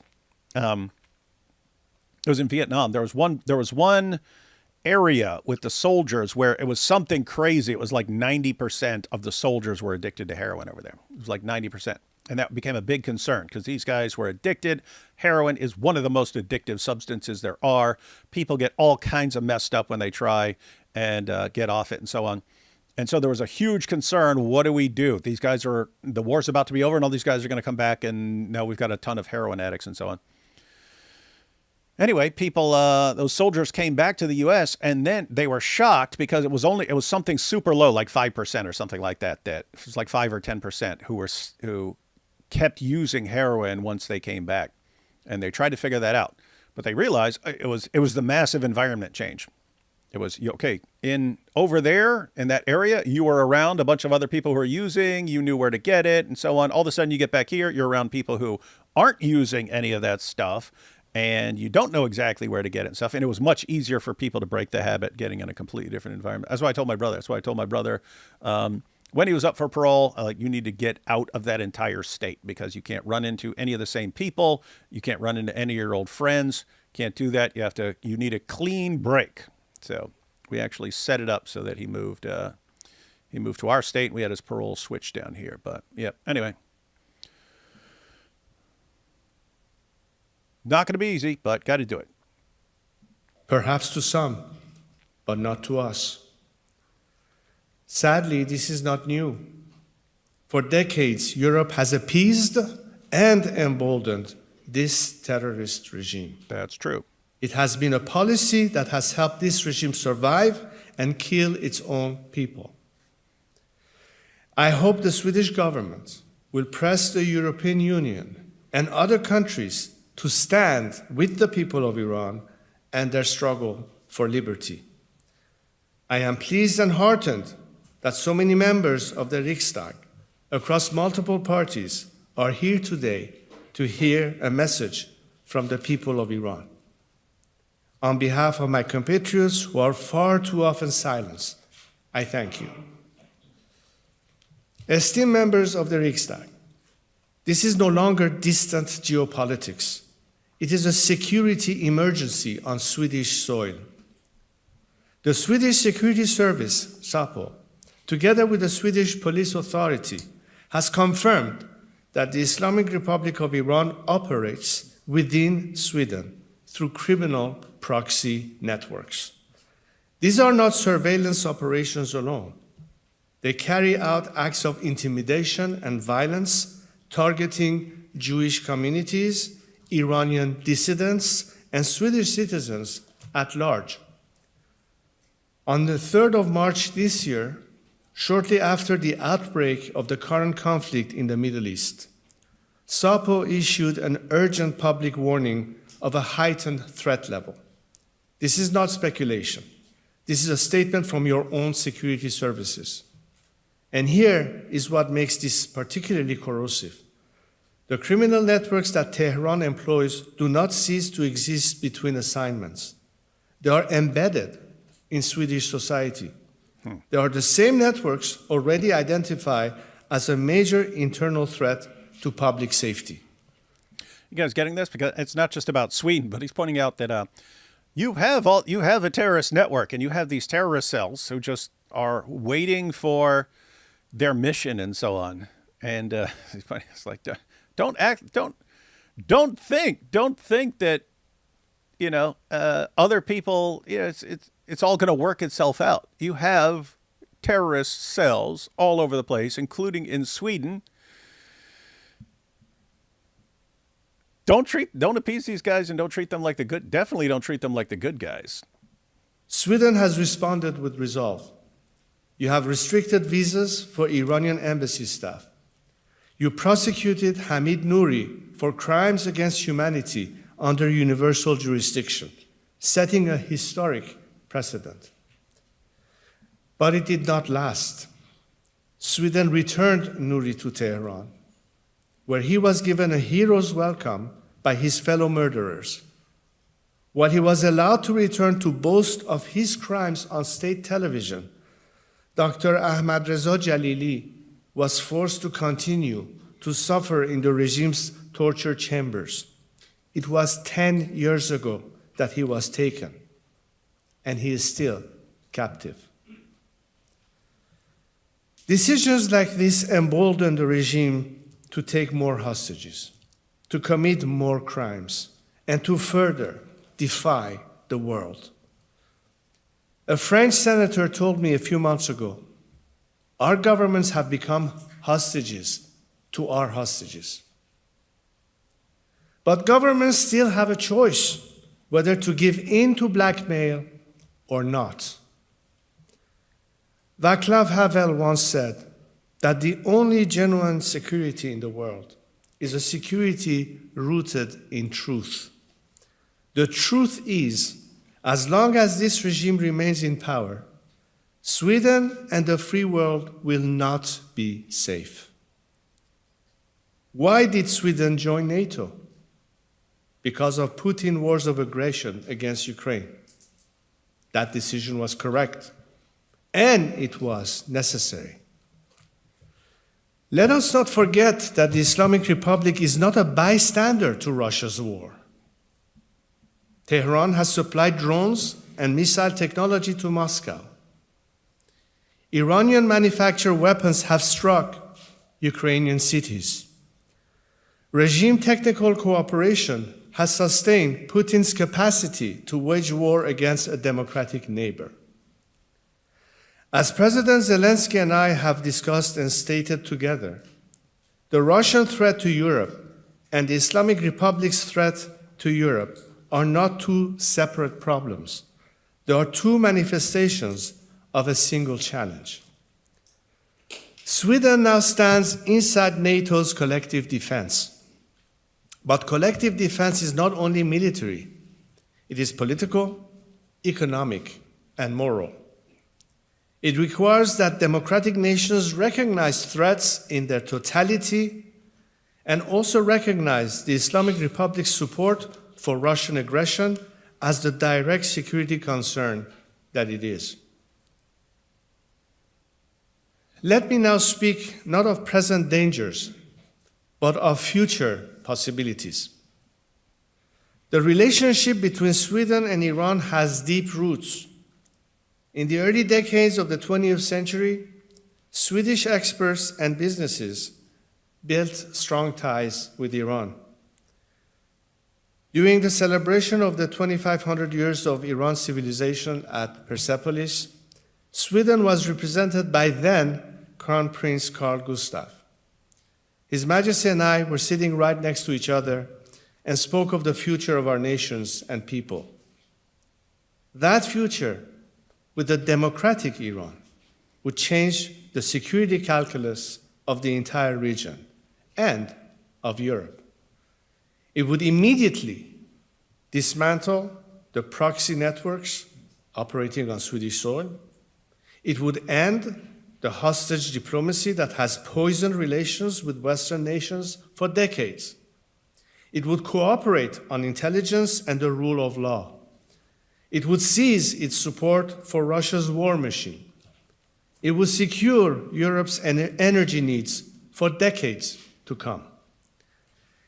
It would Are you laughing at this about Malik's rap songs? I'm so sorry. It's just like I'm just imagining it. Oh boy. I want to say that I think what he's saying is so necessary, and you can see that this is a person who's way better at being a leader than the leaders there.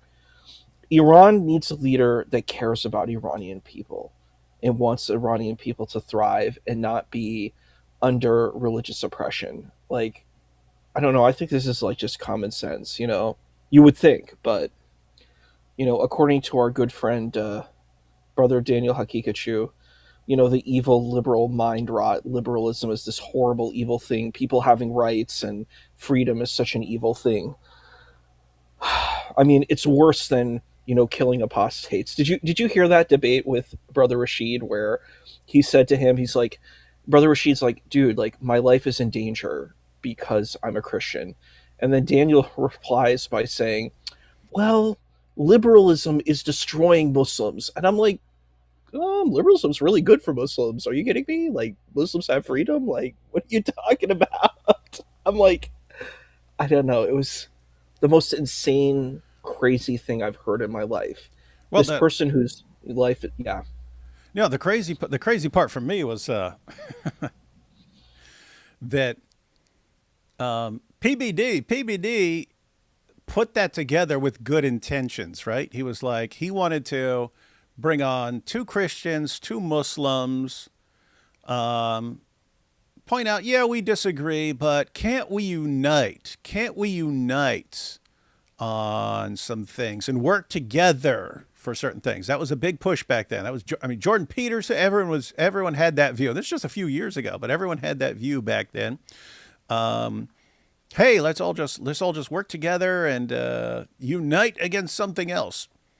And back then, what PBD was thinking of was like all the LGBTQ stuff in schools and stuff. And he was thinking, oh, okay, well, Muslims have a problem with that. Christians have a problem with that. Why don't we all get together and set aside our differences and focus on that? And then he goes on there, and the Muslims both agree that both the Christians would be executed if they get their way. Right. So Robert Spencer, he would be executed because he's a critic of Islam, and Brother Rashid would be executed because he's an ex-Muslim. And both the Muslims agreed. Yep, you guys are both dead if we get our way. And then PBD is like, okay, so let's talk about the LGBT stuff and how we're going to work together. And it's like, are you kidding me? One side just said they want to kill the other side. And now it's, yeah, what can we unite on and work together on? That was this weird thing. So, but back then it was. You can't unite on that either. You can't unite on LGBT. Like, even if you're like a conservative Christian, you don't believe LGBTQIA should be executed. Mm-hmm. Like, Hamas executes LGBT people. Like, there was a general, brigadier general named Mohammed Ishtui. They put him in a tunnel. They tortured him into a fake confession, and they murdered him because he was gay. I'm like, this is well documented. I'm like, yeah, these very conservative Muslims will kill LGBT. They throw them off the highest roof. Conservative Christians are not going to do that. So you're not united on that either. So, you know what I mean? Like, there's not really much unity on any of these things. And I think Brother Rashid asked an interesting counter question where he was like, well, Jake, you converted from Christianity. Should you be put to death according to your logic? And Jake really doesn't answer it. He just deflects it back to Brother Rashid and says, well, what do you think? Well, I mean, obviously Brother Rashid doesn't think Jake should be killed, you know, but it's like, it's so bizarre to me. I'm like, how do you think that you're okay making this statement? And I'm like, I don't, like, to me, I'm like, doesn't this sound like something that goes on like a terror watch list? You know, like, this sounds like something that's like a part of terrorism. But, you know, I believe in free speech. I think people have the right to say what they do, but I'm like, that sounds some real crazy stuff. You know what I mean? Mm-hmm. Yeah. And, but yeah, that was the push back then. It was like far left stuff. And why can't Christians and Muslims unite and work together on that? Now you got the same thing, but it's Christians and Muslims need to unite against the Jews. And so you have all these people online saying Christians and Muslims need to unite against our real enemy and stuff, and wild stuff. Hey, look at this dumb comment. Whitney says, apologetics roadshow question. So you're saying if all Muslim were like Isa, you'll not tell them about Jesus, considering Isa's view about God. being nice is not the way to heaven, or am I wrong? Whitney, go back in this live stream and tell me where you got this. When you say, so you're saying, that means that I said something and you're interpreting it as that. What in the blue hell did you interpret as me saying, hey, if Muslims are nice, then we don't tell them about Jesus? Go ahead. Explain that. Where'd you get that from? It's very manipulative. It's a coercive, manipulative kind of statement.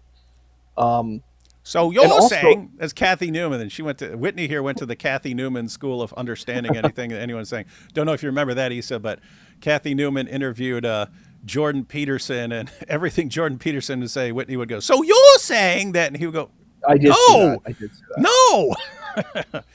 Like, she couldn't understand anything that he was saying. So, yeah, Whitney, where are you gathering that from? You deliberately tried to get my attention. Apologetics Roadshow question. So you're saying, where'd you get that? And also, it doesn't even work with my position. My position is I believe in the marketplace of ideas. I totally think it's fine for people of faith to put their positions forth, and then people decide if they want that position. It's not about forcing ideology. And I would say, I'm like, if a person's actually read the gospel, it's about freedom. It's about free choice. It's about free will. You get to choose, to be born again. You have a choice to become, to join the new covenant. It's not an imposition. This is not like a gun gets put to your head. It's a choice if you want it or not. So it's like, I don't know, like, I'm not trying to be mean, but when I hear people like this who claim that they're Christian, I'm like, do you get the message of the gospel? That's not what the gospel's teaching. It's not teaching force and impose your will on other people. That's not what Paul did. That's not what Barnabas did. That's not what any of the apostles did. They may have debated people, and said, hey, you want to put your religion to my religion, and we might have like a challenge of wits. But Paul never forced people to believe in Christ.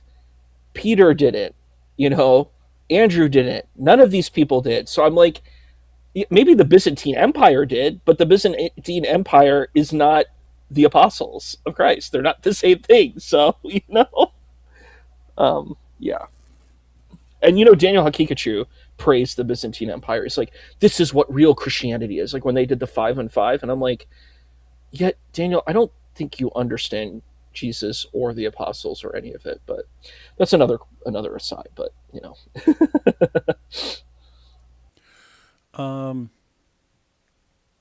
Any response from Whitney? I do find it weird when people are like trying to get attention, and then the moment I give them attention, then they disappear. That's a weird situation. I wanted to mention a comment here by My Fairy Tale Life 3. Yeah, and she says exactly, Issa, Jesus never forced anyone to join him or follow him. And I was thinking of that story about the rich man, where he talks to this rich man and says, why don't you, the rich man says, oh Lord, what should I do? I've lived a good life. I've done things right. What should I do? And he said, sell all your stuff and follow me. And he's like, yeah, I can't do that. I like my stuff. I like to live my rich life, And the guy didn't go with him. He didn't force this man. He gave the man an option to become a companion. And he said, I like my stuff and I'm not going to do that, And then he said it's easier for, a camel to enter the eye of a needle than it is for a rich man to enter the kingdom of heaven, because a person who's attached to their wealth so much that they can't, it's not about, at least my understanding, it's not about having money. It's about like being attached to that money. You're attached to that money so much that you can't do anything else. I think that is exactly the point. It's not about forcing people. It's allowing people to have the choice if they want that or not. So I don't think you should use manipulation and coercion. I think it's really disgusting, and it's like you're manipulating teachings for tribalism. It's not about Jesus. It's about your own tribalistic identity. And that disturbs me. I've seen people like that. You know what I mean? Where they try to take this teaching, and instead of actually looking at the teaching, they're using it to promote their own tribalistic identity. And I think that's really disgusting. So Now, you did get a response here. So, Gunstar pointed out sharing the gospel is not forcing it on anyone. And then we have Whitney finally responded. I don't understand it, but so what's the deal coming to David's stream, knowing Christ is real and deny it? Denying it. Yeah, what? Not sure. We might Yeah. need to work on some grammar here. Go to Grammarly, but Yeah. Oh, and then down here, hang on. And then here you have the real thinking here. Whitney, I'm only saying it because it's about someone's soul, right? Now, don't know if you've noticed, Whitney. Isa has quoted Jesus multiple times. I mean, he quoted render unto Caesar what is Caesar's and so on earlier. He just talked about the story of the rich young ruler approaching Jesus and so on. What am I saying? Well, Isa seems pretty familiar with what the Bible says, right? So in this live stream about Reza Pahlavi talking about the situation of Iran, what you're saying is, I need to tell him what? Jesus died for his sins? Is that what I need to do during this live stream? The reason I'm bringing this up is I find that attitude like just completely annoying and undermining the gospel. And I'm saying this because years ago when me and AP started doing shows together, every single show early on, Christians would start, David, and it didn't matter what we were talking about. We could be talking about the latest jihad attack and stuff, and people would go, David, why aren't you preaching the gospel to this man?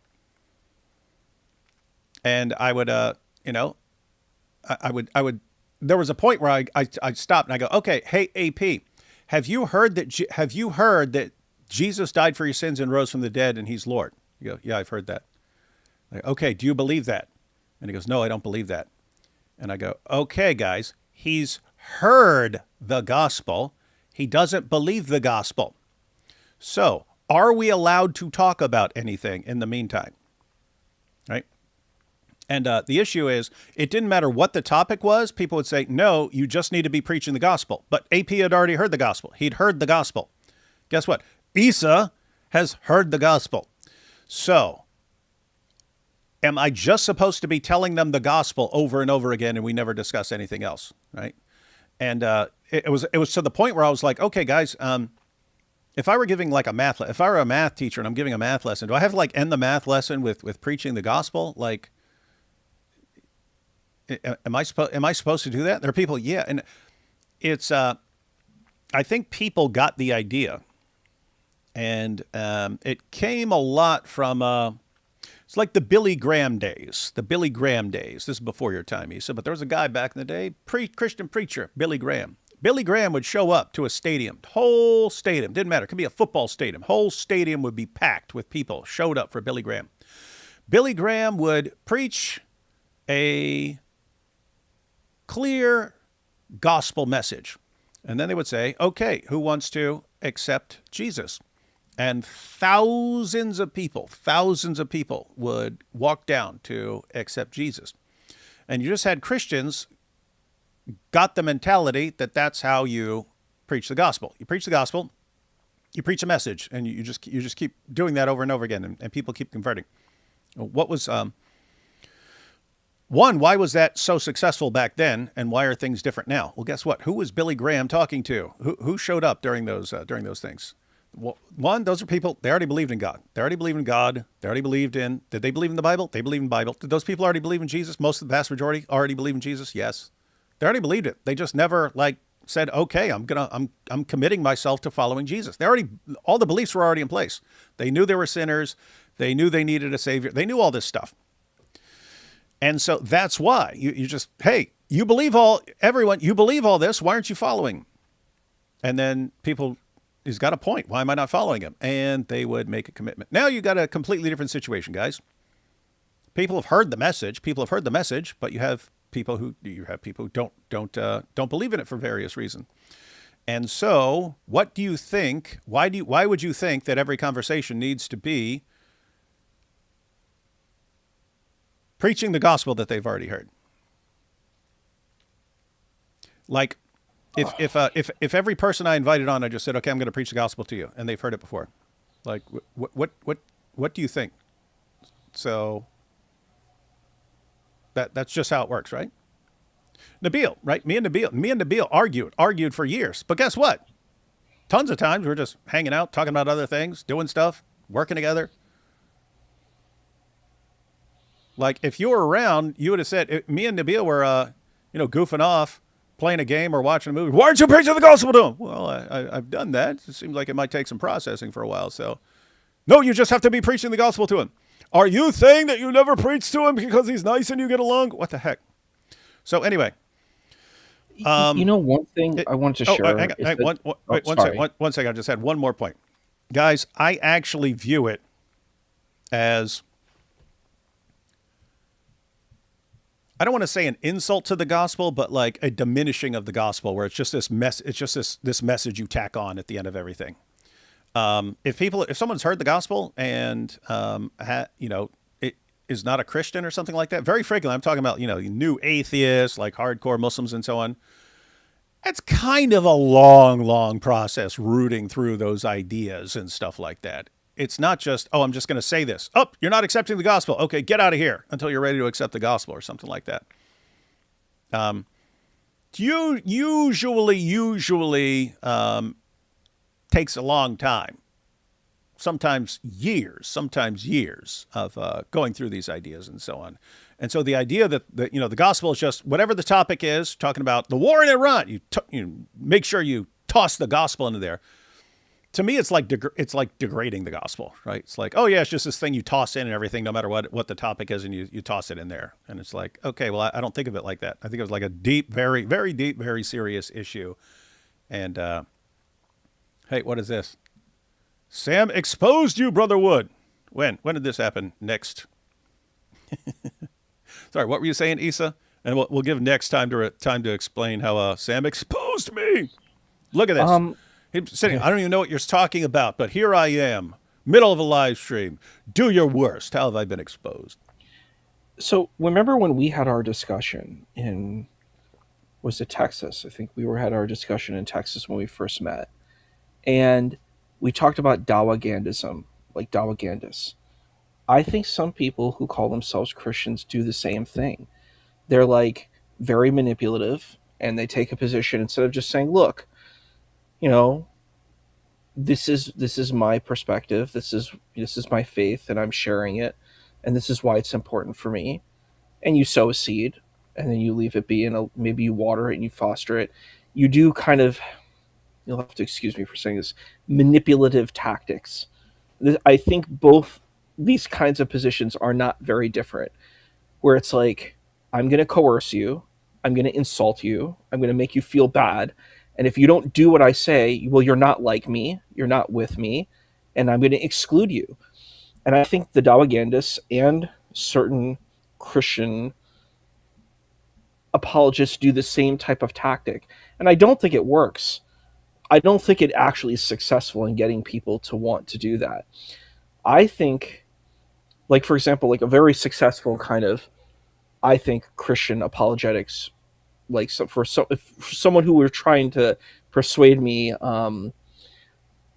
about like the Christian path, it's like about the morality of Christ. That is persuasive to me. Telling me I'm going to go to hell, yeah, that's not going to work. That doesn't impress me. It doesn't make me. I'm not afraid of that. Like, that's just not something I live my life in fear of. I trust God. If God wants to put me in hell, then that's what God's choice is. I don't care. For some people, they're very invested in their afterlife. My position on afterlife is that afterlife is being connected to God or being not connected to God, right? It's not about me being reincarnated as another human being with toes and feet and, sexual desires. I'm not that being. And I think it's actually interesting because I think the gospel actually supports my position too, where the Sadducees come to the Sadducees come to Christ and say to him, well, there's this woman and she's married 7 brothers. Which man is she with? And it's a good question. It's a good question if you're literally believing in literal reincarnation. Like we're a person that we're reincarnated as a literal human with desires, and we're living in this kind of reality. And Did he's you like, yeah, say? it's Did not you like say that. reincarnation? Yeah, like incarnated. You could say like you're incarnated as a human being when you die. Like to me, I'll be honest. Like the Salafi position of afterlife is ridiculous. This idea that there's 72 versions. This is nuts. I mean, you could have 72 virgins now. It's not it's a very limited afterlife, you know. It's not divine or sublime. It's very, you know, it's very bestial. That's what I would say. It's a very bestial afterlife. It's very animalistic, you know what I mean? Hey, you need to be Like careful. You're yeah. talking about beasts and animals around these guys, and they're not going to understand the point you're really making. They're going to be like, "What's wrong with us and our animals?" So it's a very interesting it's an interesting thing. It's a very bestial it's the idea is like you're just like I lived with so I went to a boarding school and I lived with unneutered cats, and it was the most kind of disgusting thing that you could see. Um, all the time, the cats were intimately involved. What the heck are Brother, you? What the heck are you talking about, man? Sitting there talking about cats banging all day, man. The heck? well, but what I'm saying is that's the kind of reality that some of these people want. They Yep. don't want a sublime afterlife. They want a life of endless, intimate, coital relations. And I'm like, Mhm. it's like being these unneutered cats in a house. Like that's what I see. It's not really this divine thing. It's being like a bunch of cats that are unneutered. You know what I mean? Yeah. So It's you get what I'm trying to say. It's not a sublime thing. It's a very grotesque yeah. thing in my Yeah, very, opinion. very hedonistic, and it's Hedonistic. interesting because, yeah, um, it's interesting though Sorry, I'm because sorry if that was such a graphic depiction. I just was like, I'm trying to explain well how disgusting I think it is, in yeah, you my just yeah, guys, opinion. just know, if you get Issa joins you, he's going to be talking about cats banging. He's going to be talking about cats. These disgusting cats. All they do is bang all day. What's wrong with them? But yeah, but historically, hedonism, especially among like philosophers and so on, the schools of philosophy, you had different kinds, right? You had like guys who were focused on like intellectual pleasure from learning and stuff, and they look down on the just gratifying every physical desire you have and so on. They look down on that sort of thing. So anyway, but yeah, I mean, mainstream Islam just mindlessly follow the ramblings of Muhammad now, and you spend eternity deflowering virgins, and Allah gives you an eternal erection, and then He restores the virginity of your virgins every time you have sex with them. He restores it so you can have sex with them, and they're virgins again. And yeah, pretty wild stuff.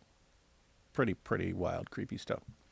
All right, jump back into this. Emerge as a natural partner, a nation of 90 million people with extraordinary human capital, a rich civilization, and a desire to rebuild after decades of misrule.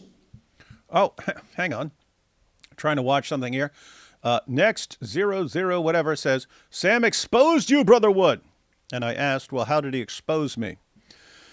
We finally got the response. Brother Wood, Netanyahu is an evil person who hates Jesus Christ to the core, whose only mission is to bomb Iran and take control of the Middle East. Trump is involved with this war criminal. Your Woodham?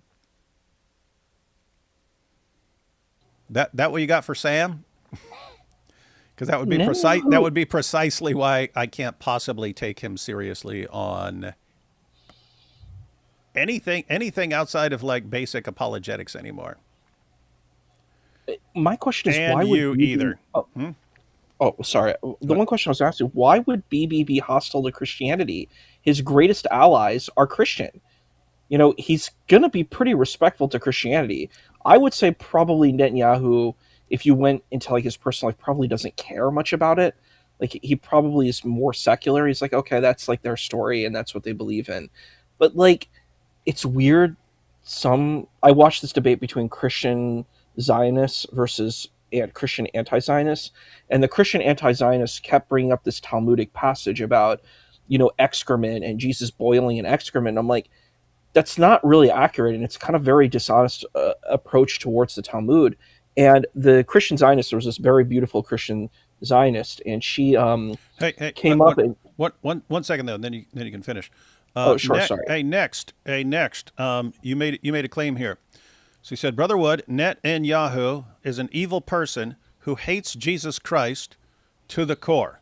While Isa is making his point, go ahead and share your best evidence that Netanyahu is an evil person who hates Jesus Christ to the core and whose only mission is to bomb Iran and take control of the Middle East. So he's trying to take control. Netanyahu is trying to take control of the Middle East. He's not just, hey, I don't want terrorists to be able to kill our people and so on. He wants to take control of the Middle East. So as Isa is finishing his point, give us your best case that Netanyahu hates Jesus Christ to the core and that his only mission is to bomb Iran and take control of the Middle East. And what's amazing is, here I'll just say, what is your evidence for this? And then the response, why are you licking the... Who brought up Netanyahu? I didn't bring up Netanyahu. You guys come onto a stream about Iran and Reza Pahlavi and start complaining about Netanyahu. And then if I say, really, where are you getting that from? Then you lose your mind. Why are you defending? What are you talking about? You made a claim. What's your evidence for your claim? So anyway, you go ahead and give your evidence for what you're just saying. You want your best evidence for that. All right, go ahead, Isa. Yeah, there was this, it was the Dr. Daff show. And so they had the Christian Zionist versus the Christian anti-Zionist. And there was this beautiful Christian Zionist woman, and she was wearing this like hoodie that said Zionist on it.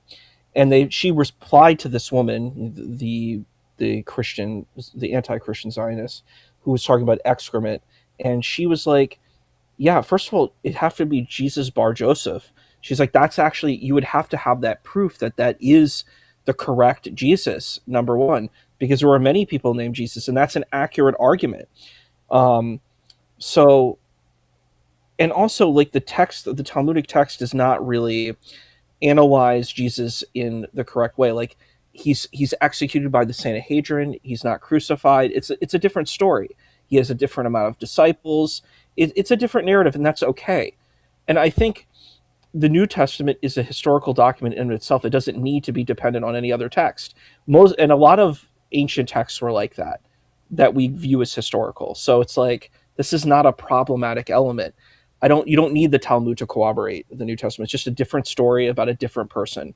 And I think that's it. And she makes the argument, and the other person doesn't reply because the other person is anti-Jewish.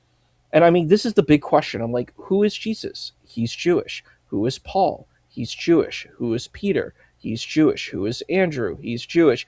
The list goes on. You know what I mean? John is Jewish. Like, these are all Jewish people. They never stopped being Jewish. They were Jewish believers in Christ. Like, that's it.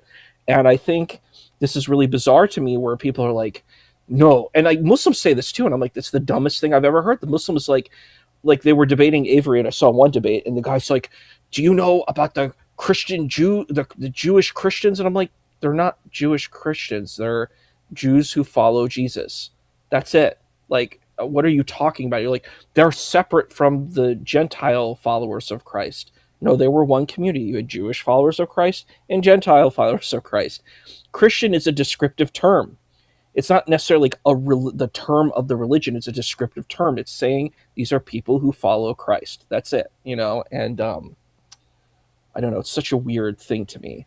And they're like, well, it's separate from Judaism. Like, how can it be? If you're a follower of Christ, then you would believe that it's a fulfillment of Judaism. It is Judaism. It's not separate from it. But I don't know. I think some of these people don't understand the theology very well. But that's my personal opinion. That's what I think. All right, guys. Next, just not responding. I have to say, this is some weird issue. Someone will make a claim, and I'll actually... If you're making a claim in the chat and like trying to get my attention, and then all of a sudden I give you my attention and then you got nothing to say, isn't that like weird?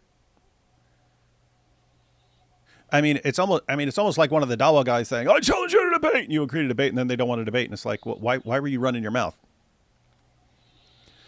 You made some claims here. You brought this up. I didn't bring this up. You bring this up. I actually paused to take the time. Okay, if you have evidence of these claims, let's see it. I'll post the evidence. Where's the evidence? And then you disappear. It's weird. All right, couple more seconds. 5, 4, 3. Speak now or forever shut your pie hole. Nothing, eh? You sitting there going around to some weird groiper sites and what can I say? What can I say about him? Why'd you bring it up, man? All right, back to this guy. Sweden has every reason to be part of that future. Your excellence in information technology and digital infrastructure, your defense industry, Saab's world-class capacities in aerospace and defense, your engineering heritage through Volvo and Scania, your commitment to culture, your tradition of precision manufacturing and industrial innovation. These are all precisely what a rebuilding Iran will need. This is not charity. This is partnership between equals, between nations with complementary strengths and shared values.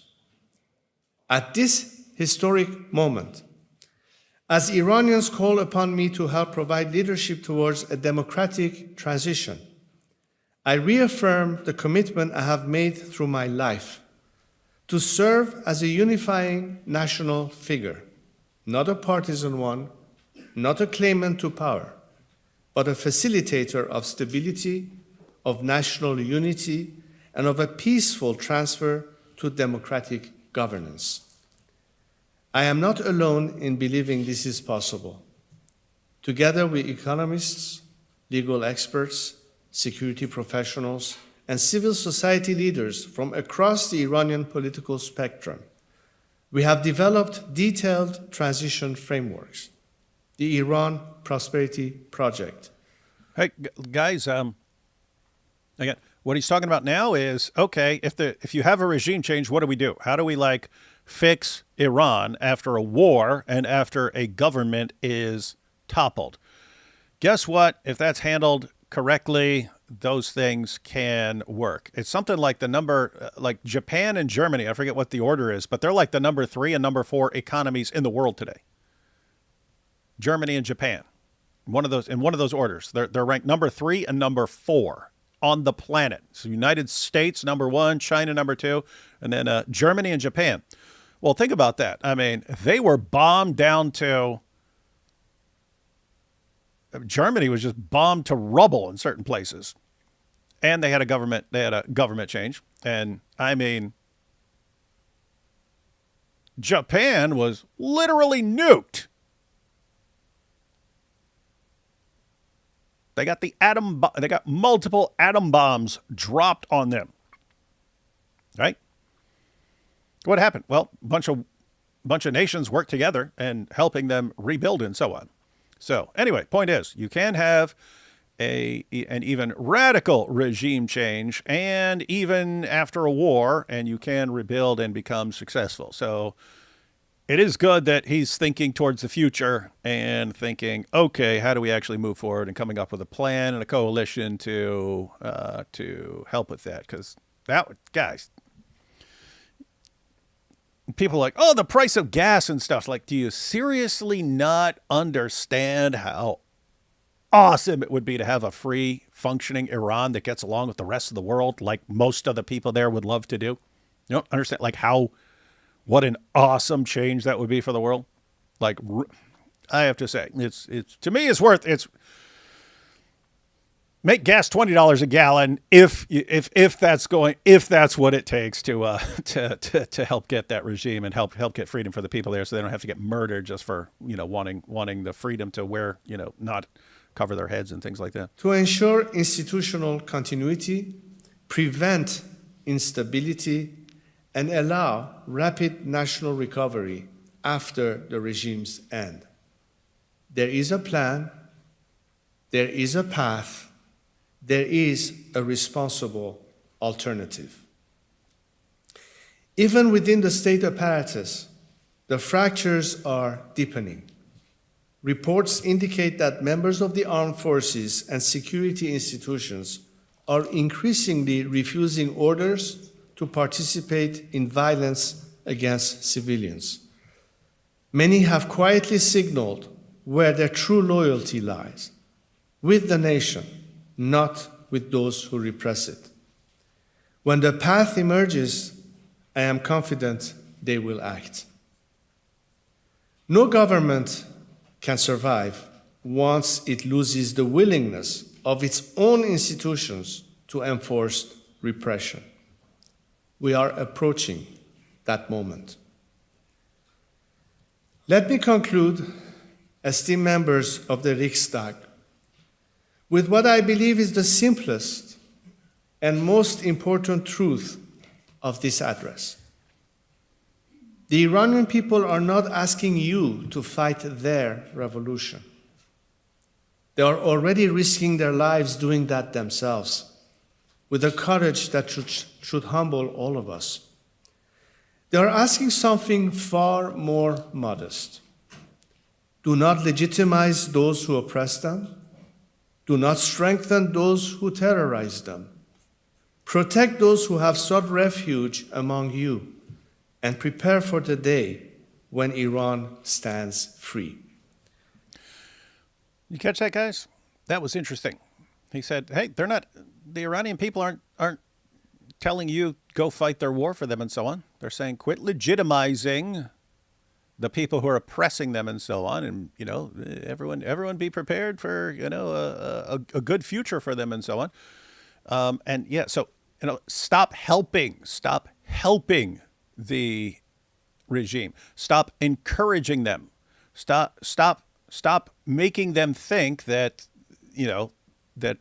we're all going to be okay with them winning, and we're going to do everything we can to help them move forward and so on. It's like, just stop helping them. It's actually how I feel about like Islam and so on, as far as like people who, well, I don't want to criticize Islam. I don't want to go after Islam. It's like, I'm thinking like government officials and media and stuff like that, like government officials and so on. I don't want to go after Islam. I want to represent everyone. Don't help it. Don't help it.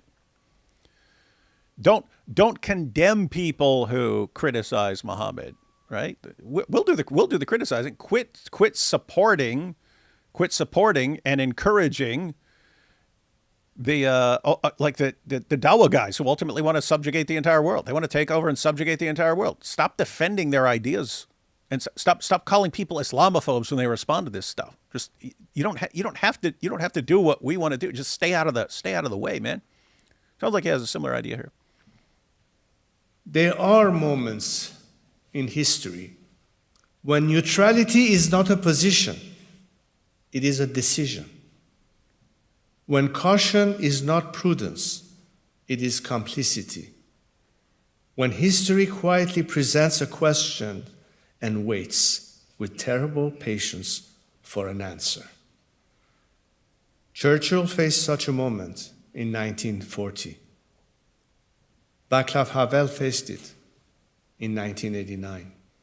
Zelensky faces it today. And in their own way, with no aircraft, no armies, no diplomatic immunity, the people of Iran face it in every street, every prison cell, and every unmarked grave. The Iranian people have already answered. They have answered in the streets and in their prisons. They have answered with their lives. They have chosen freedom. History now asks the democratic world a simple question, and Europe in particular. Will you stand with a free people, or will you accommodate those who oppress them? Future generations will not read your statements. They will assess your actions. They will not ask what you said. They will ask what you did and what you refused to do when it mattered. And one day soon, and I say this not as sentiment, but as strategic conviction, when Iran is free, when its people stand again among the free nations of the world, when its children inherit a country without fear, we will all know that this was the moment when history turned. The moment when a great people refused to kneel. The moment when free nations chose not to look away. Let it be written that when that day came, Sweden was ready. When the Iranian people stood for freedom, Sweden stood with them. Thank you.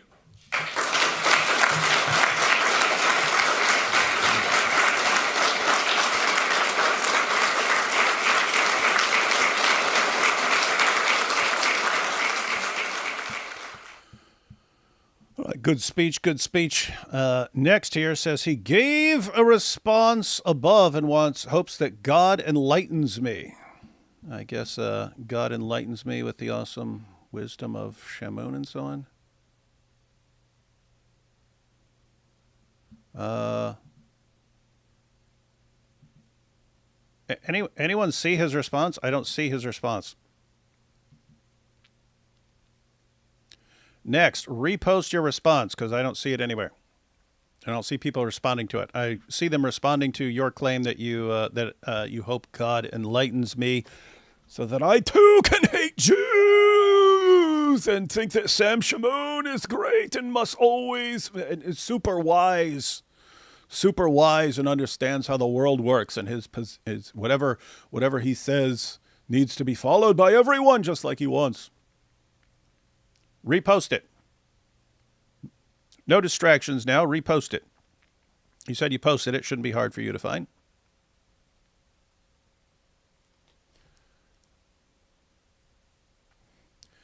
Issa, keep your eyes open for next response. I sure will. You know what's interesting, We'll take though? these last super chats and wait for him to come up with his brilliant point. I was going to say, he put Jesus as king, and you know that that's like a dog whistle. It sounds like it's a beautiful thing, but it's like a dog whistle. Candace Owens uses it. They use it as a way of trying to be anti-Semitic, and it's kind of gross that you're taking this very beautiful sentence and you're using it in a kind of such a manipulative way. You know what I mean? Yeah.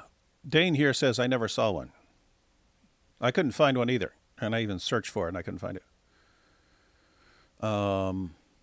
Someone said probably got deleted. That is a possibility. If he said something where the algorithm is actually going to delete it or something like that because he was saying some messed up stuff.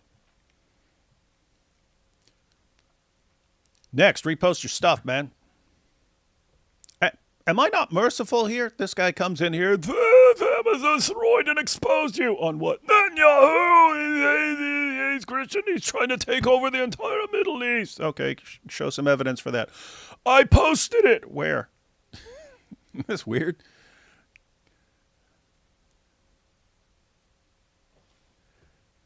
Got some weird things. Hey, look at this. Christ is king has been used for centuries. Here's the issue, guys. That saying got hijacked by groypers and so on, who used it mainly as like an insult and to say really messed up stuff. So they say Jews are trying to take over the world, blah blah blah blah, and they're trying to destroy everyone, and they're controlling everything, and they control everything, and they're trying to destroy us all, and they're taking over their entire world, and they're controlling our governments, and they just want to end this war, and they're trying to destroy Christianity. Christ is king. And as soon as you respond, they go, "Oh my goodness."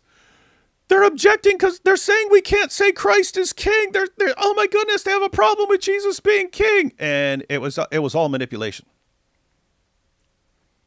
Yeah, so guys, the claim is true. Christ is king. You know what? We talked about this in the past, right? It reminds me of Black Lives Matter, right? It's the exact same dynamic as Black Lives Matter. Guess what? The statement, Black Lives Matter. Yeah, that's true. You're a sick, evil person if you deny the truth of that statement. What happened? A group of freaking communists realize they could start attacking all kinds of things and then tack on Black Lives Matter. And then if you respond to them, they go, oh my goodness, this person's attacking the idea that Black Lives Matter. And it's like, no, I'm attacking all the other insane communist ramblings you're spouting there. That's my problem. And you're shielding yourself from criticism by saying, oh, Black Lives Matter. And now anyone who objects to you is objecting to the idea that Black Lives Matter, and they're clearly racist, right? And so, guys, you have to be aware of people who are going to take some really screwed up, because, I mean, keep in mind, who is using this? Like white nationalists and stuff. They know if they come out and say, hey, guys, we're white nationalists, and would you like to join us in being a white nationalist? Here's our ideas. They know people are going to be like, get that stupid nonsense out of here. And so they just realize, ooh, if I attach Christ as king to it, then anytime someone objects, I say, oh my goodness, you see, they hate Christ and they're against Christ. People fall for that nonsense? Yes, sadly, they do. Have we seen any response from Next here? Little weakling. Hey, Next, that's really unimpressive, man. Come in here. You've been destroyed, David. How? Netanyahu. What about him? I already posted something. I don't see it anywhere. And then he's ghost. Then he goes into ghost mode. Very strong, very powerful. And I think you said something. What?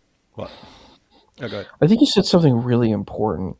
It's a shielding from the manipulation. These are manipulators, and I love that you talk about this on your show, where you talk about, psychopaths and narcissists. These people are very real, and what they do is they may take good things, but they do evil things with it.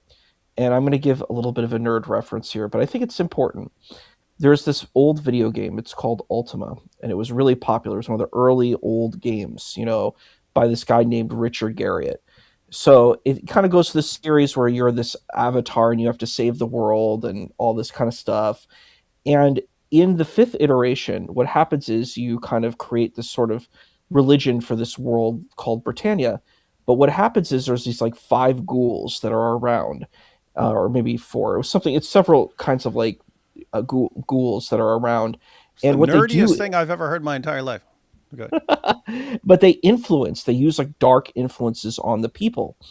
And what happens is there's these really good precepts, like, never, don't lie, right? But what happens is this kind of dark force manipulates the people, and then they take this beautiful thing about not lying, and it says, if you lie, your tongue shall be cut out. And it manipulates good things and turns them bad. You know what I mean? And I think I've seen this happen before, where you have these very good, beautiful things, but they're manipulated with attachments to other things, and it makes it become this dark thing. And I think that this is the case, just like what you said with this. And like you said with the Black Lives Matter, you have these very manipulative forces that, want to create violence and, looting and doing these types of things. And they say, well, Black Lives Matter. And yeah, but the thing is, that's not really the case. The case is for chaos. People want the chaos, but they're using this very important and true statement in order to do the chaos. And when you challenge the chaos, then you say, well, but Black Lives Matter. Are you against Black lives? And like, for example, I said, Jewish people have a right to have a place to live. And then people are like, well, you're an evil white supremacist. You're an evil, hater. You're an evil Zionist. And I'm like, yeah, none of those things are what I am. I just think that people have a right to live, and I think things are complex. And like, if I say, well, yes, there may be problems with the modern state of Israel, and Palestinians or Arabs have suffered, sure. But guess what? Have Israelis suffered? Have Israelis been, Jewish people have faced massacres? Do you want to talk about that? Do you want to talk about Arab colonialism, imperialism? No, we don't want to talk about that. And I'm like, then how are you accountable? How do you actually care about rights of people when you don't really actually care about the rights of people? You only care when it's your group, like your group is spared. But when it's another alternative group, well, they're bad. And I'm just like, and here's one last example. GodLogic had this woman on the show, on his show. It came on my YouTube stream and like on my feed. And this conversation was really interesting, where the woman said, Jesus died on the cross for sins. That's a horrible thing. Why did she, that's not correct, because why should an innocent man die for everyone else? And, that was her point. So then he rebuts and says, well, you have that in Islam too. You have this hadith where the Jew and the Christian take on the sins of the Muslims, and then they go in the hell in the place of the Muslim. So the Muslim uses the Christian, the Jew, as kind of like sort of like the scapegoat, or like that takes on the sins for the person. And her response, like, instead of being like, yeah, that's kind of intense, that's a difficult thing, maybe I should have humility, she doesn't say that. Her rebuttal is, she says something very, what I would call evil. She says something very evil, and she says, well, they're going to hell anyway. And I was like, huh? You are coming up with this kind of high moral position that an innocent man shouldn't die for your sins, and then you're saying, yeah, Christians and Jews can take my sins. I'm like, I don't know what to do with this. I'm like, are you really willing to take this very evil position and think that that's okay? I don't know. It was a very painful and problematic thing for me to hear,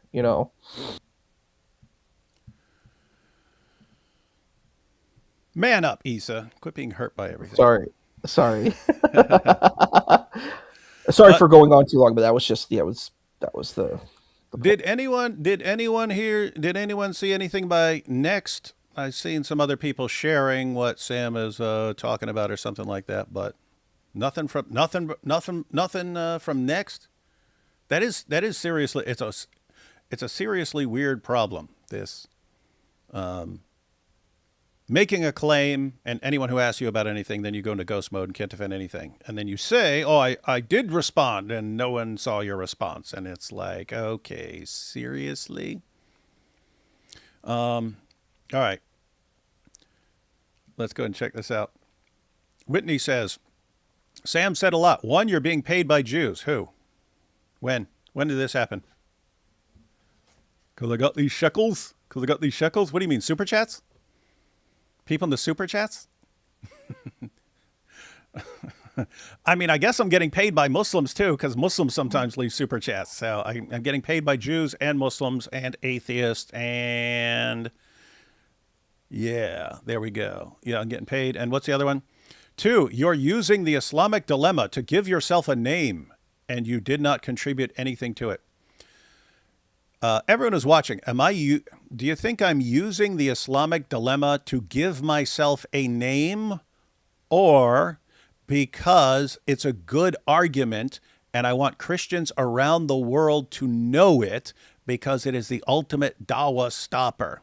Which one of those do you think is correct? And by the way, if you'd like to know the ongoing issues with Sam, that's number 1.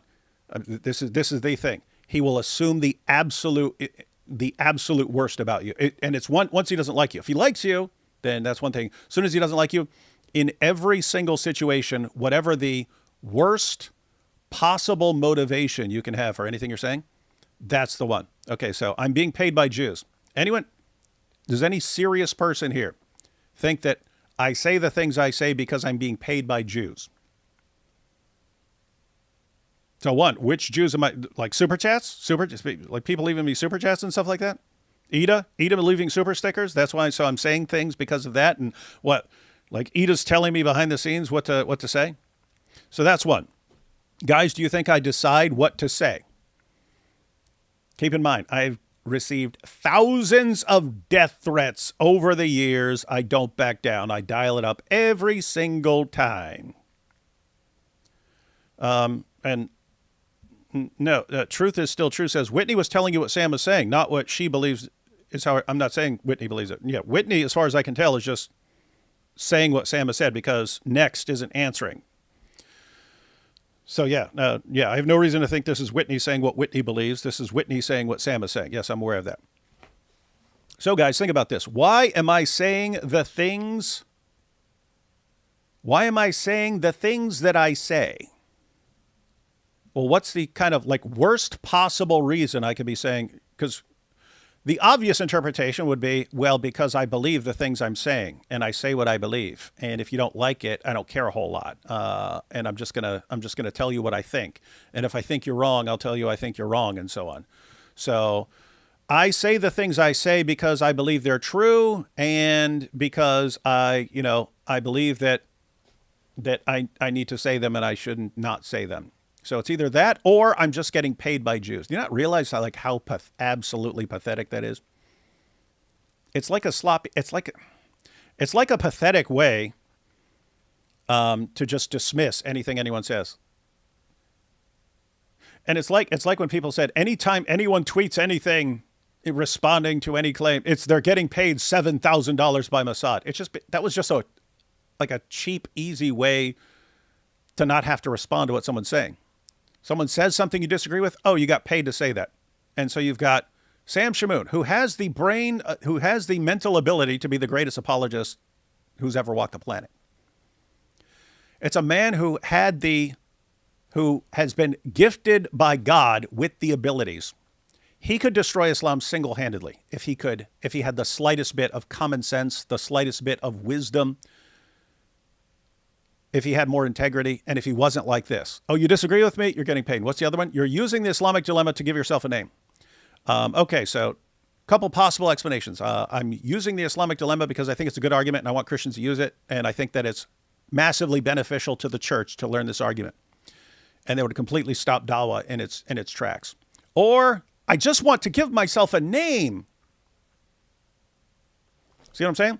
And then people, David, why'd you stop working with him? That is one reason among many others. And then Whitney says, he's saying nasty stuff about you. What else is new? He always does. And keep in mind, you can have some level of sympathy for that. He has borderline, like most glaringly obvious case of borderline personality disorder ever.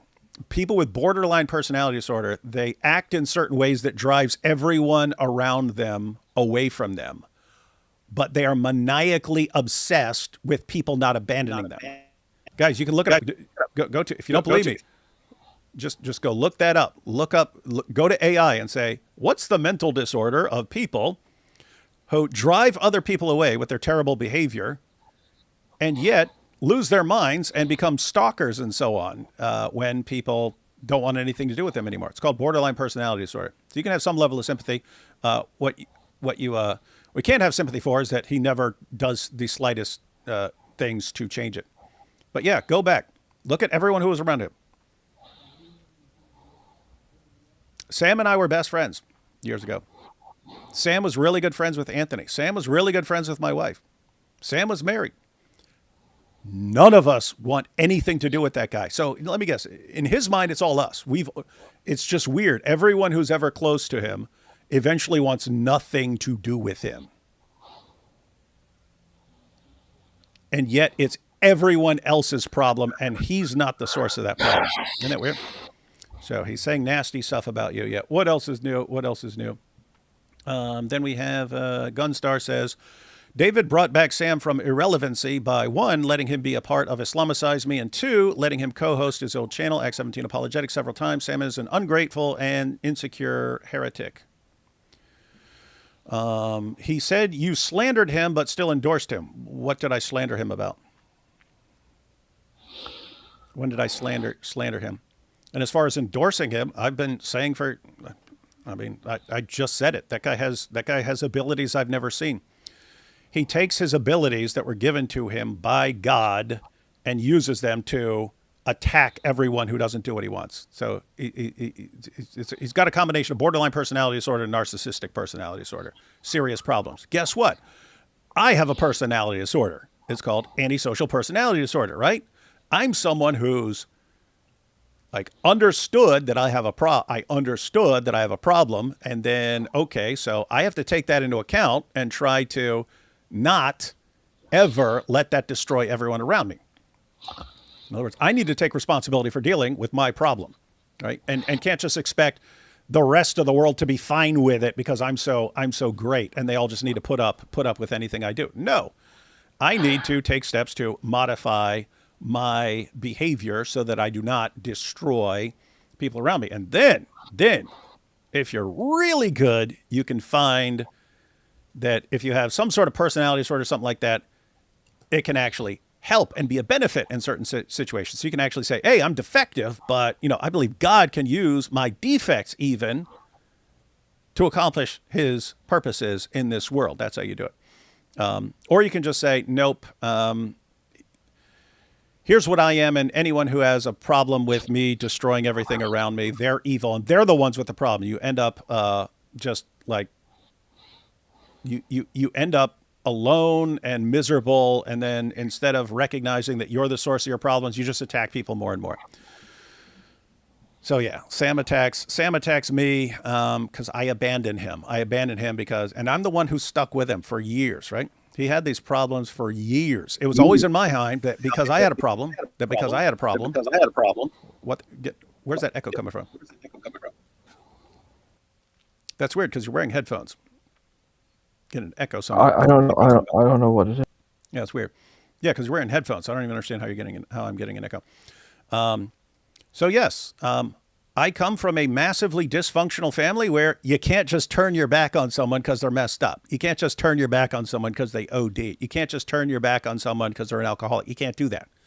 You have to stick with people in spite of it and try to work with them until they improve.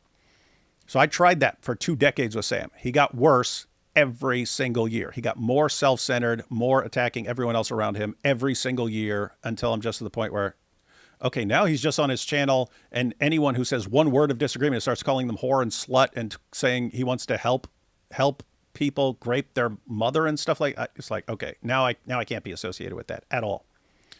And in his mind, that makes me evil. I'm evil. I abandon him. Why? Why did everyone who, keep in mind, when people first encounter Sam, they're mesmerized. Oh my goodness. I mean, any topic you could bring up, he can tell you every single verse in the Bible, every single verse in the Quran, every single verse on everything. He knows it all. And how does he use it? To keep you duped into not abandoning him until it reaches a certain threshold and you're like, look, I don't care how well he knows the Bible. I've never seen anyone with this disgusting behavior before. And you say, okay, I'm done with this. And then he comes after you and spends the rest of his life going after you. Spends the rest of his life using the ability that God gave him for awesome purposes and uses it to attack everyone for abandoning him caused by his behavior. What is this? He says, you praised him on the Bible while knowing he's evil. I praised him on the Bible. And keep in mind, I wouldn't even say evil. I think he's seriously screwed up. He just, because he's a narcissist, he thinks everyone else in the world needs to change instead of him. Okay, well, guess what? I could try for years to get you to deal with some of this, and actually become better. If everything I do fails, what else am I supposed to do? And keep in mind, guys, I didn't say a word about him. I just, okay, I'm not associated with you anymore. Go do your thing. I'm gonna do my thing. For years, he keeps coming after me until I finally respond. David, why are you causing division? Oh my goodness, shut up, people. And then because you did not mention him on the podcast you had, he got mad. What podcast? I don't even know what podcast. I've been on like endless podcasts. But why would I mention him? And why would I tell people to go follow? I can't even do that, guys. I can't even do that. I can't say go follow Sam, and then you ask him a question. He starts calling your mother a whore and telling people how he is going to help people hold your mother down while people grape your mother and stuff. No, not doing it. Not being associated with it. And he can whine all he wants, and he can spend the rest of his life in his kitchen whining about me and enraged at me. So what? Guys, in fact, if you didn't even bring it up, I wouldn't be paying attention. Like, go ahead, whine about me, dude. Go ahead, whine about me. Use all your awesome apologetic abilities to spend the rest of your life whining about me. All right, back to more serious matters. Do you mind if I ask a quick question about what the statement that he said? I met him once, actually, on the Cross and the Crest, and I met Sam once, which was interesting a long time ago.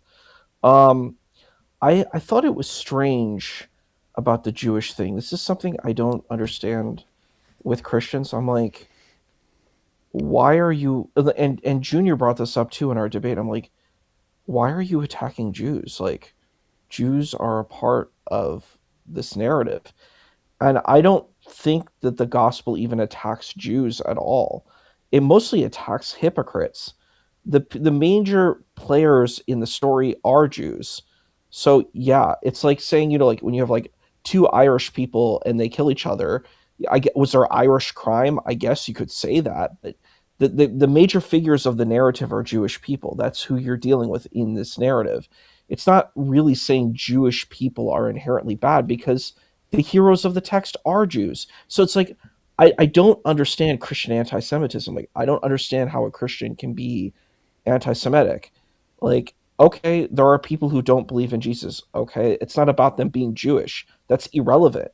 I mean, I would think a Christian apologist would know this, like, but it seems like they don't. They're just like they hate Jews and they have like some serious like I don't know, they have some like evil in their heart that they need to purify, I think. These people who are calling themselves Christians and they hate Jews, like I don't know what's wrong with them.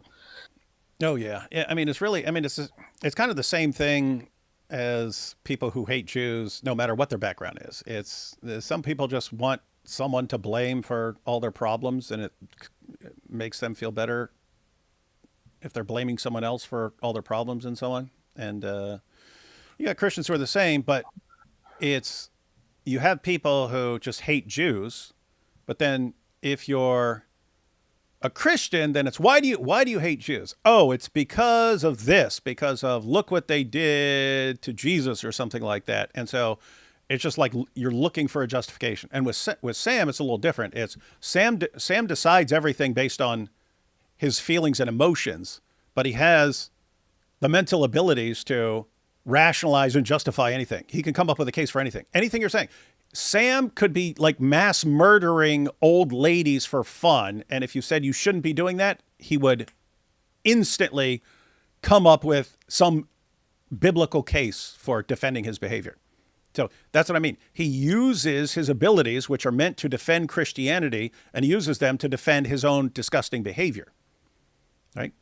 He's got I the hear that. abilities. He's got the ability. Any objection you bring up, any objections you're bringing up to anything, to Christianity, he has the mental ability to just pull out of his brain all the verses on this and refute what you're saying.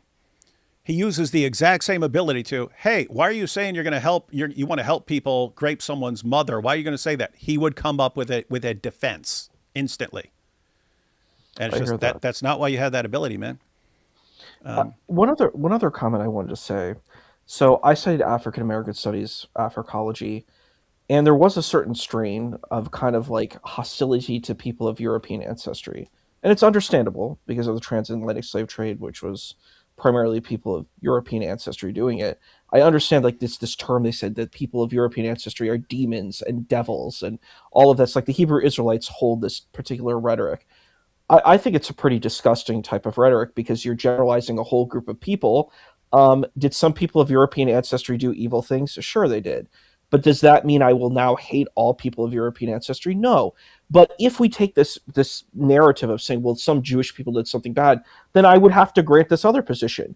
If some person of European ancestry assaulted a woman of African ancestry, okay, now I need to hate all people of European ancestry. That's a very disgusting and gross rationalization. But if these people want to take this rationalization, then they have to accept this other rationalization. That's the key here. So I think we shouldn't generalize and hate people. Like I think that's the key point here. You know what I mean? Yeah, and on the since we're on the topic of Sam, with Sam, it's a little different. I understand. Yeah, Sure. with Sam, it's just he's enraged. He was enraged at AP. So he was enraged at AP. He's enraged at me for abandoning him after 2 decades of trying to have that dude's back and trying to support him through everything, no matter how screwed up he was, hoping that he would change and believing that, I mean, maybe this is all part of God's plan that he's screwed up now, but he's, going to come out of it. And he needs people around him who stay with him through all of this so that he eventually realizes he needs to get some help and change and so on. Nope. Decades of my life trying to help that dude. And then I'm evil. Because I abandoned him. But so enraged at me for abandoning him, but then enraged at AP because in his mind, I chose AP over him. So hates me, hates AP now. We're evil. And so, well, what happened? Well, we were talking about Israel. We took a trip to Israel, and guess what? Now, in his mind, he wants to do the opposite, right? He wants to proclaim the opposite. And again, it's everything is decided based on his feelings and emotions, whether he's mad at you. But the moment he's mad at you, he uses his brain power, which is given to him to defend Christianity. He uses it to attack whatever you are defending and so on. And it's just, I don't know, it's just a pathetic existence.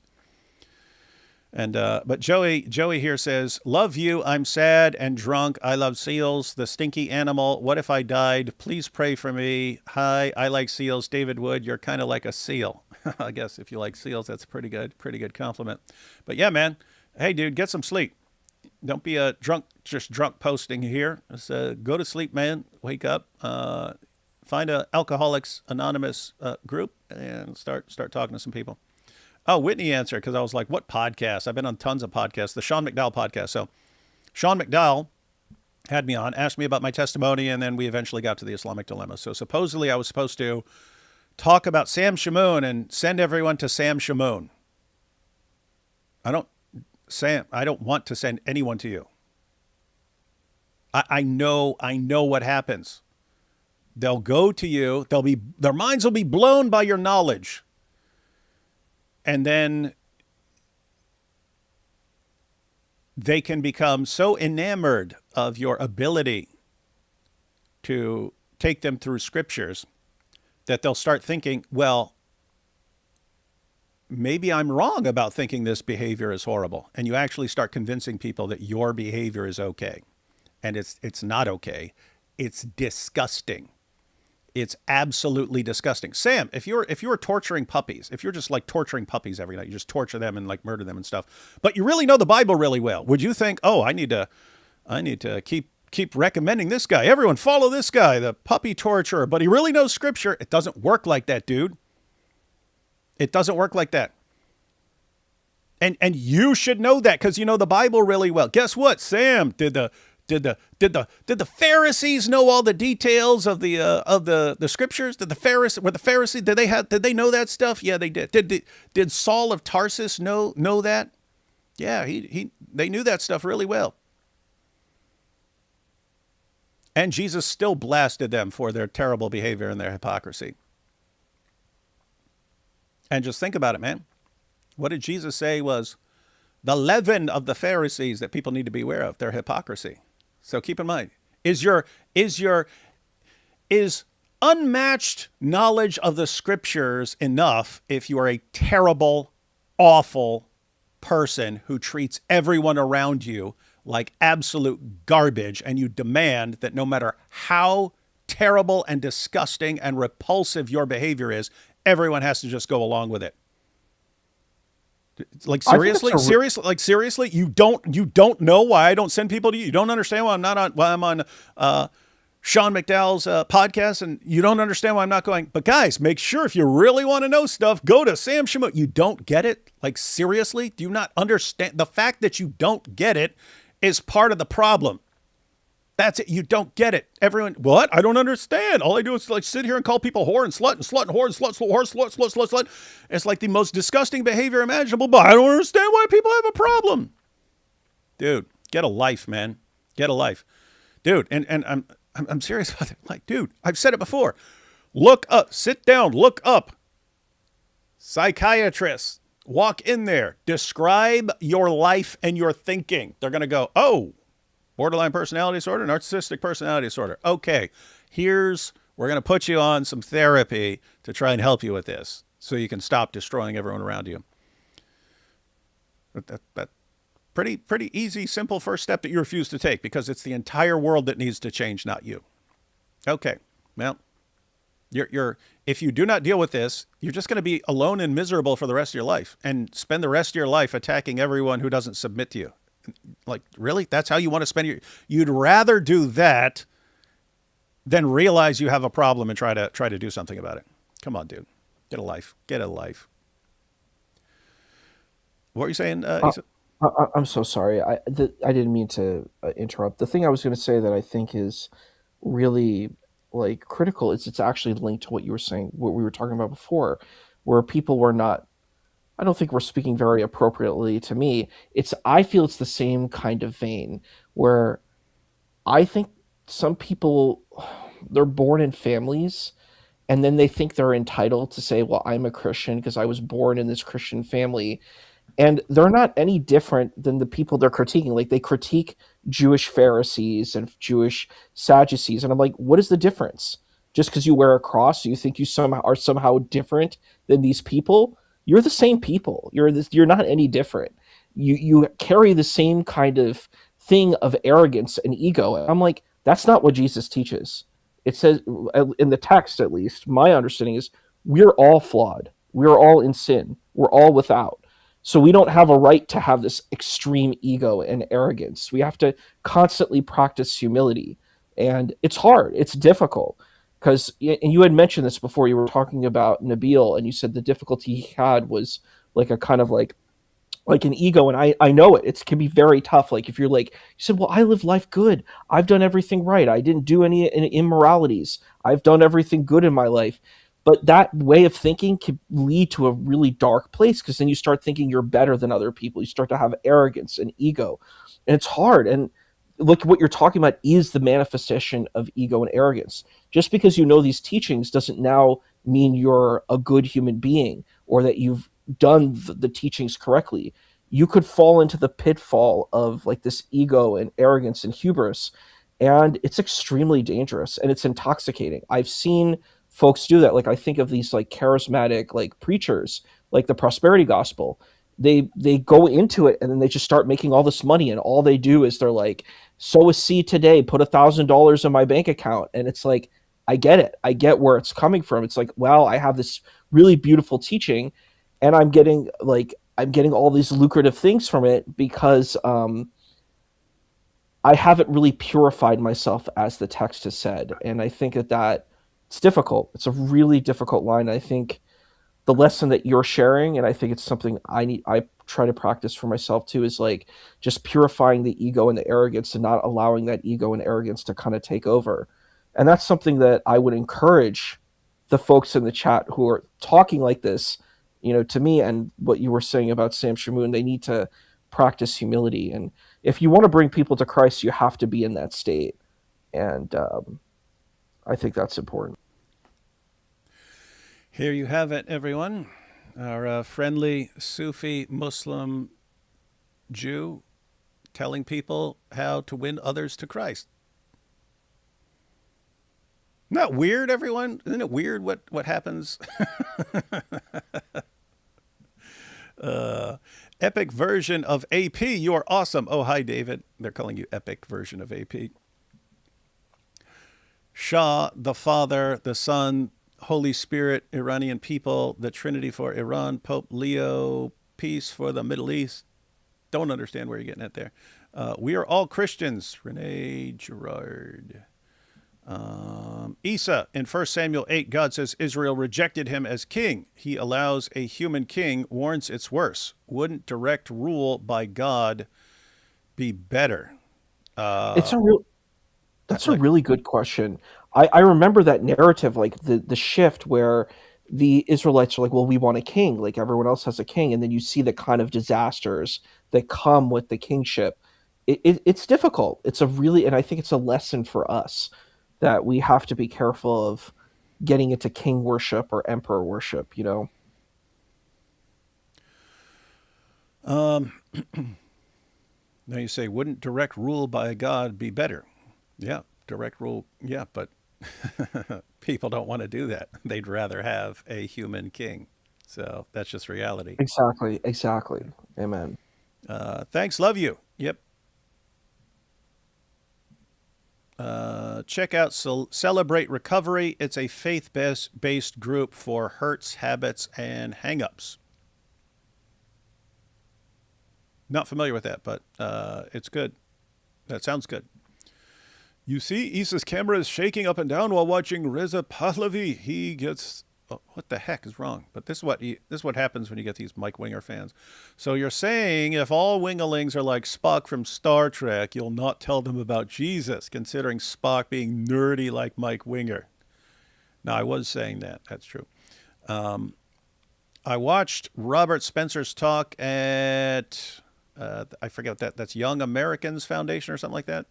I think that I watched Robert Spencer's talk at YAF. It was brilliant. I wonder whatever happened to this week in jihad. Ha ha. Oh yeah, nice question. Isa is the Mahdi, nicest of deceivers. Heidi Wood. That would be funny if Isa was like some like sinister person who deceives everyone with his niceness. David, you're is funny. David I do.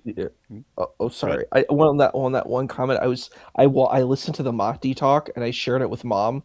Like I said, Mom, I want you to hear this video, and she was like, "This is disgusting. I don't want to hear it." Like he's like, "I am the Pope. The seat of the Pope belongs to me. I am all the things of all the religions. I am the Apostle Peter. I am the Mahdi. I am." And the funny thing is, I saw him as a kid. His hair is like he has like a very short, kind of nice, like it's a very clean cut, like 90s haircut. And he's sitting with this other guy, and they're talking about entering cults. And he's like, "Yeah, I'm a weird guy, and so I'm interested in weird things." And he's like very normal. And then you see him; he has the black robe. Yes, I am the chosen one. I am special. I am the Mahdi from my mother's lineage. From my father's lineage, I am from my father's lineage, I am the Mahdi of Islam. From my mother's lineage, I am Christian and I am Jew. And I was like, what the heck is this? I was like, I would feel so embarrassed doing something like that. I'm like, I'm nothing. How could you stand there and think you're everything? It's wild. It was extremely wild. The wildest part is like, because normally if you had someone thinking that, because I get contacted by people all the time. David, hey, turns out I'm the Messiah. I'm the second coming of Jesus, dude. Can you help support my help make me famous and stuff? And I'm checking. This guy's got like 3 followers on X and stuff, and I'm thinking, I think it's probably pretty slim odds that you're the return of Jesus and you're here to get my help and so on. But anyway, you have to wonder, because there are people who actually believe that they're some important person. But with that dude who's claiming to be the Mahdi, it was just weird because this is a guy who spent years doing research on cults and investigating cults and stuff, and all of a sudden he puts all the features of cults together into himself, and just because it's like, what is that how I think the real Mahdi and the real Pope and the real all this stuff is going to be like? He's going to research cult tactics for years and then put them all together in his own cult. I'm not sure that's what I would expect. Yeah, we have David Winger's Mike Winger approved. Haha, you see. Yeah, right. That guy knows not to talk about me. Goffy Sufi doesn't fear hell. He fears the comb. Yeah, from a long day. Hell for Isa is an eternal barbershop. Yeah, these people are giving me a hard time. Thank you. I appreciate it. Where you get your hair cut 72 times a day. Oh, boy. They're obsessed. I once met a street preacher while handing out Bibles. I tried to talk to him about the Bible. He was angry I wasn't preaching the gospel. To him, a preacher. I learned those types are deranged. Yeah, something weird. Who would you choose to lead an expedition to save civilization? 1, Mike. 1, Sam Shamoon. 2, Mike Winger. 3, an Ayatollah. Oh, Ayatollah all the way. What about Halal Hogan? What happened to AP was the mustard seed sprouting. Islam gave us words like assassin and al-zut. There may be a connection here. They do give us some interesting vocabulary. Goofy, I invite you to the religion of Skibbity Toilet. What is this, man? Some weird AP follower showing up. Weird. I'm a bit confused. Tucker paid by Qatar, Hamas, Jordan, Candace, KKK Palestine, Syria pay her, Cenk, Turkey, and Egypt. Syria paid him. Muslims pay Sam. Why, if Jews or Israel pay you, is a big deal? Well, I mean, it would be one thing if I was getting paid. I guess the idea here is, so what? Let me put it this way. People like to fund creators that they like, right? Like, I mean, people are super chats or supporting on Patreon or stuff like that. It's generally people saying, oh, okay, you're doing good work, so I want to support your work. So absolutely, absolutely, I'm sure there are tons of people, content creators who have Jewish backers, namely like, okay, hey, this dude's doing really great work, responding to the gripers. I'm going to support this person or something like that. So you're right. It wouldn't be an issue because that's true of anyone, right? In other words, Muslims fund Dawa guys and Muslim organizations and stuff like that. Christians fund apologists and preachers and things like that. Everyone funds that. So yeah, it wouldn't, I guess the only issue would be, are you being paid? This is where I think it would be relevant. Are you being paid to say things that you don't even believe or think are true? You're just saying them because someone's paying you to say stuff, even the stuff that you know is not true. That would be a serious issue. I would take that as an issue. But people funding you because they love the work you're doing and they love what you're saying. Yeah, I guess that would be the distinction. Are people paying you because they like the work you're doing, or are they paying you to control what you're doing and they're using money to make you do things you otherwise wouldn't do? That could be an issue.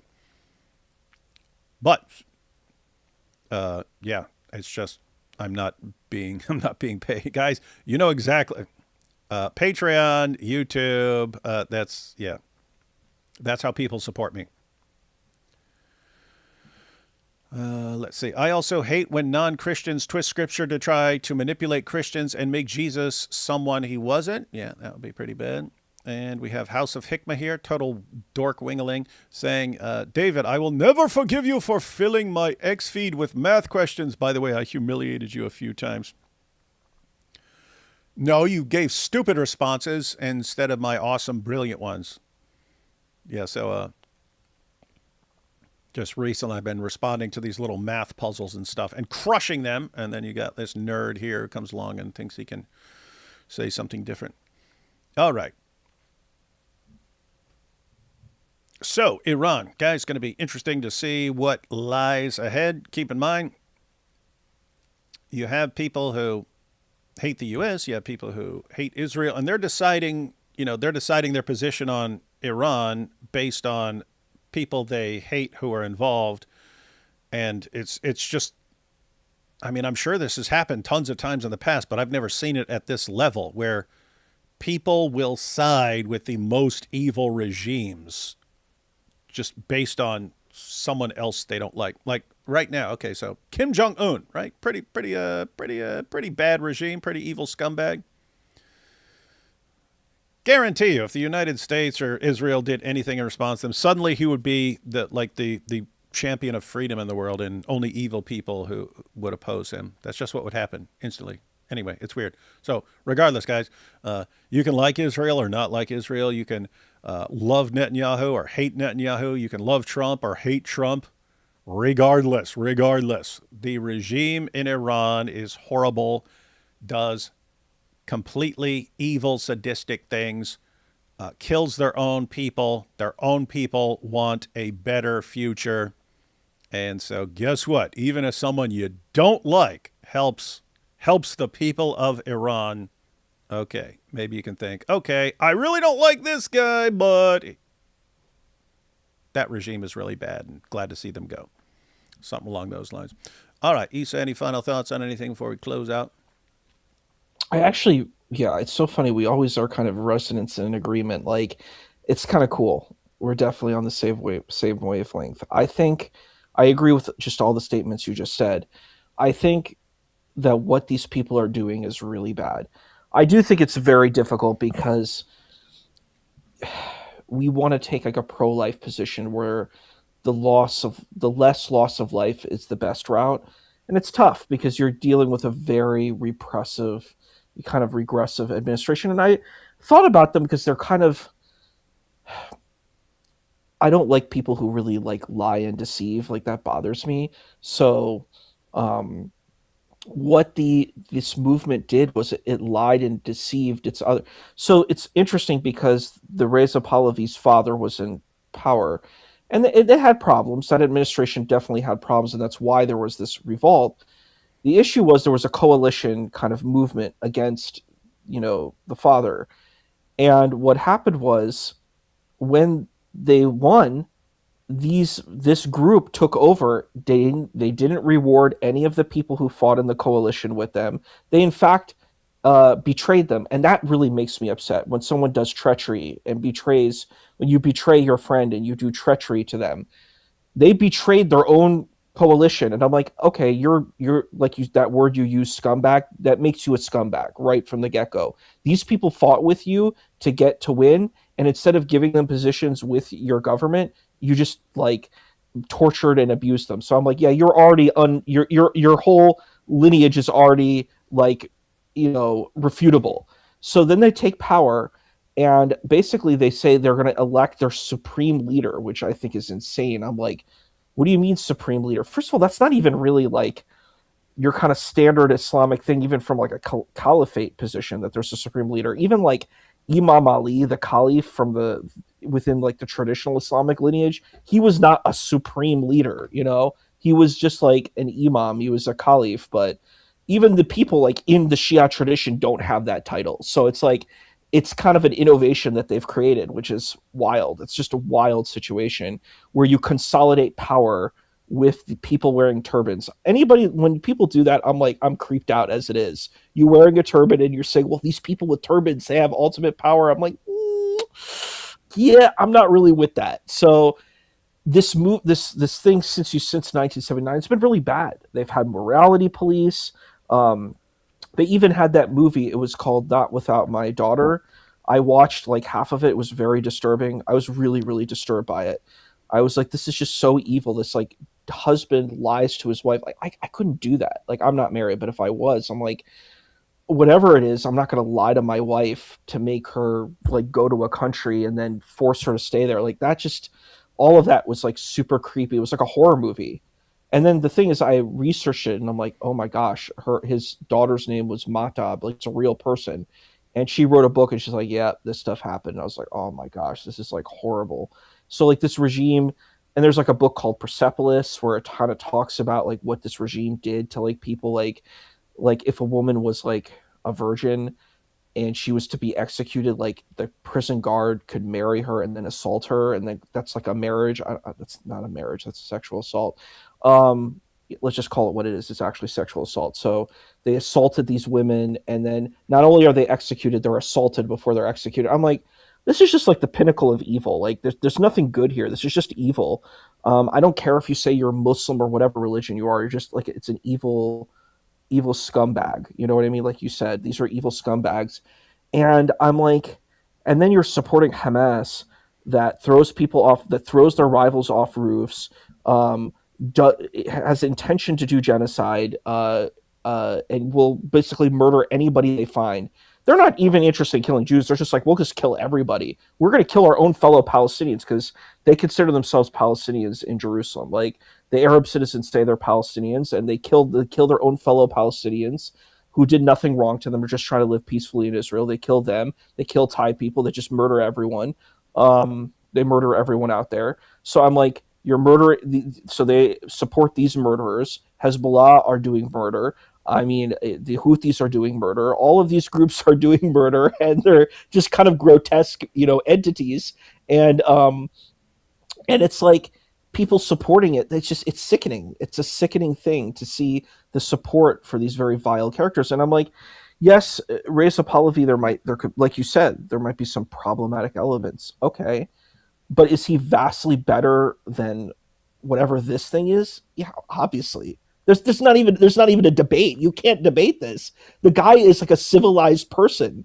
These other people are like, it's like barbaric folks in robes. You know what I mean? And I love robes, by the way, but God, Zooks. Most Mahdis do.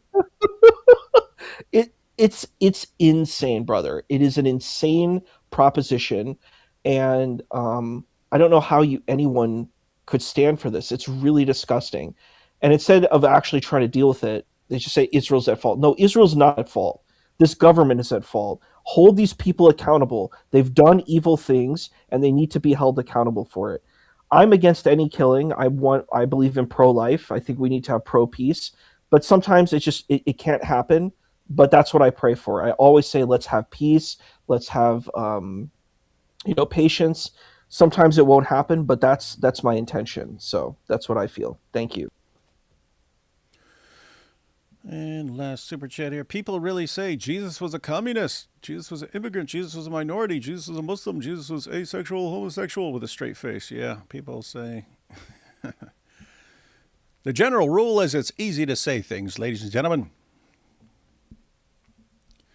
And if someone's saying something stupid, you could try to refute it. One other thing you could do is just do a parody of that, where you're saying something ridiculous about them, and then just say, see how easy it is to say things?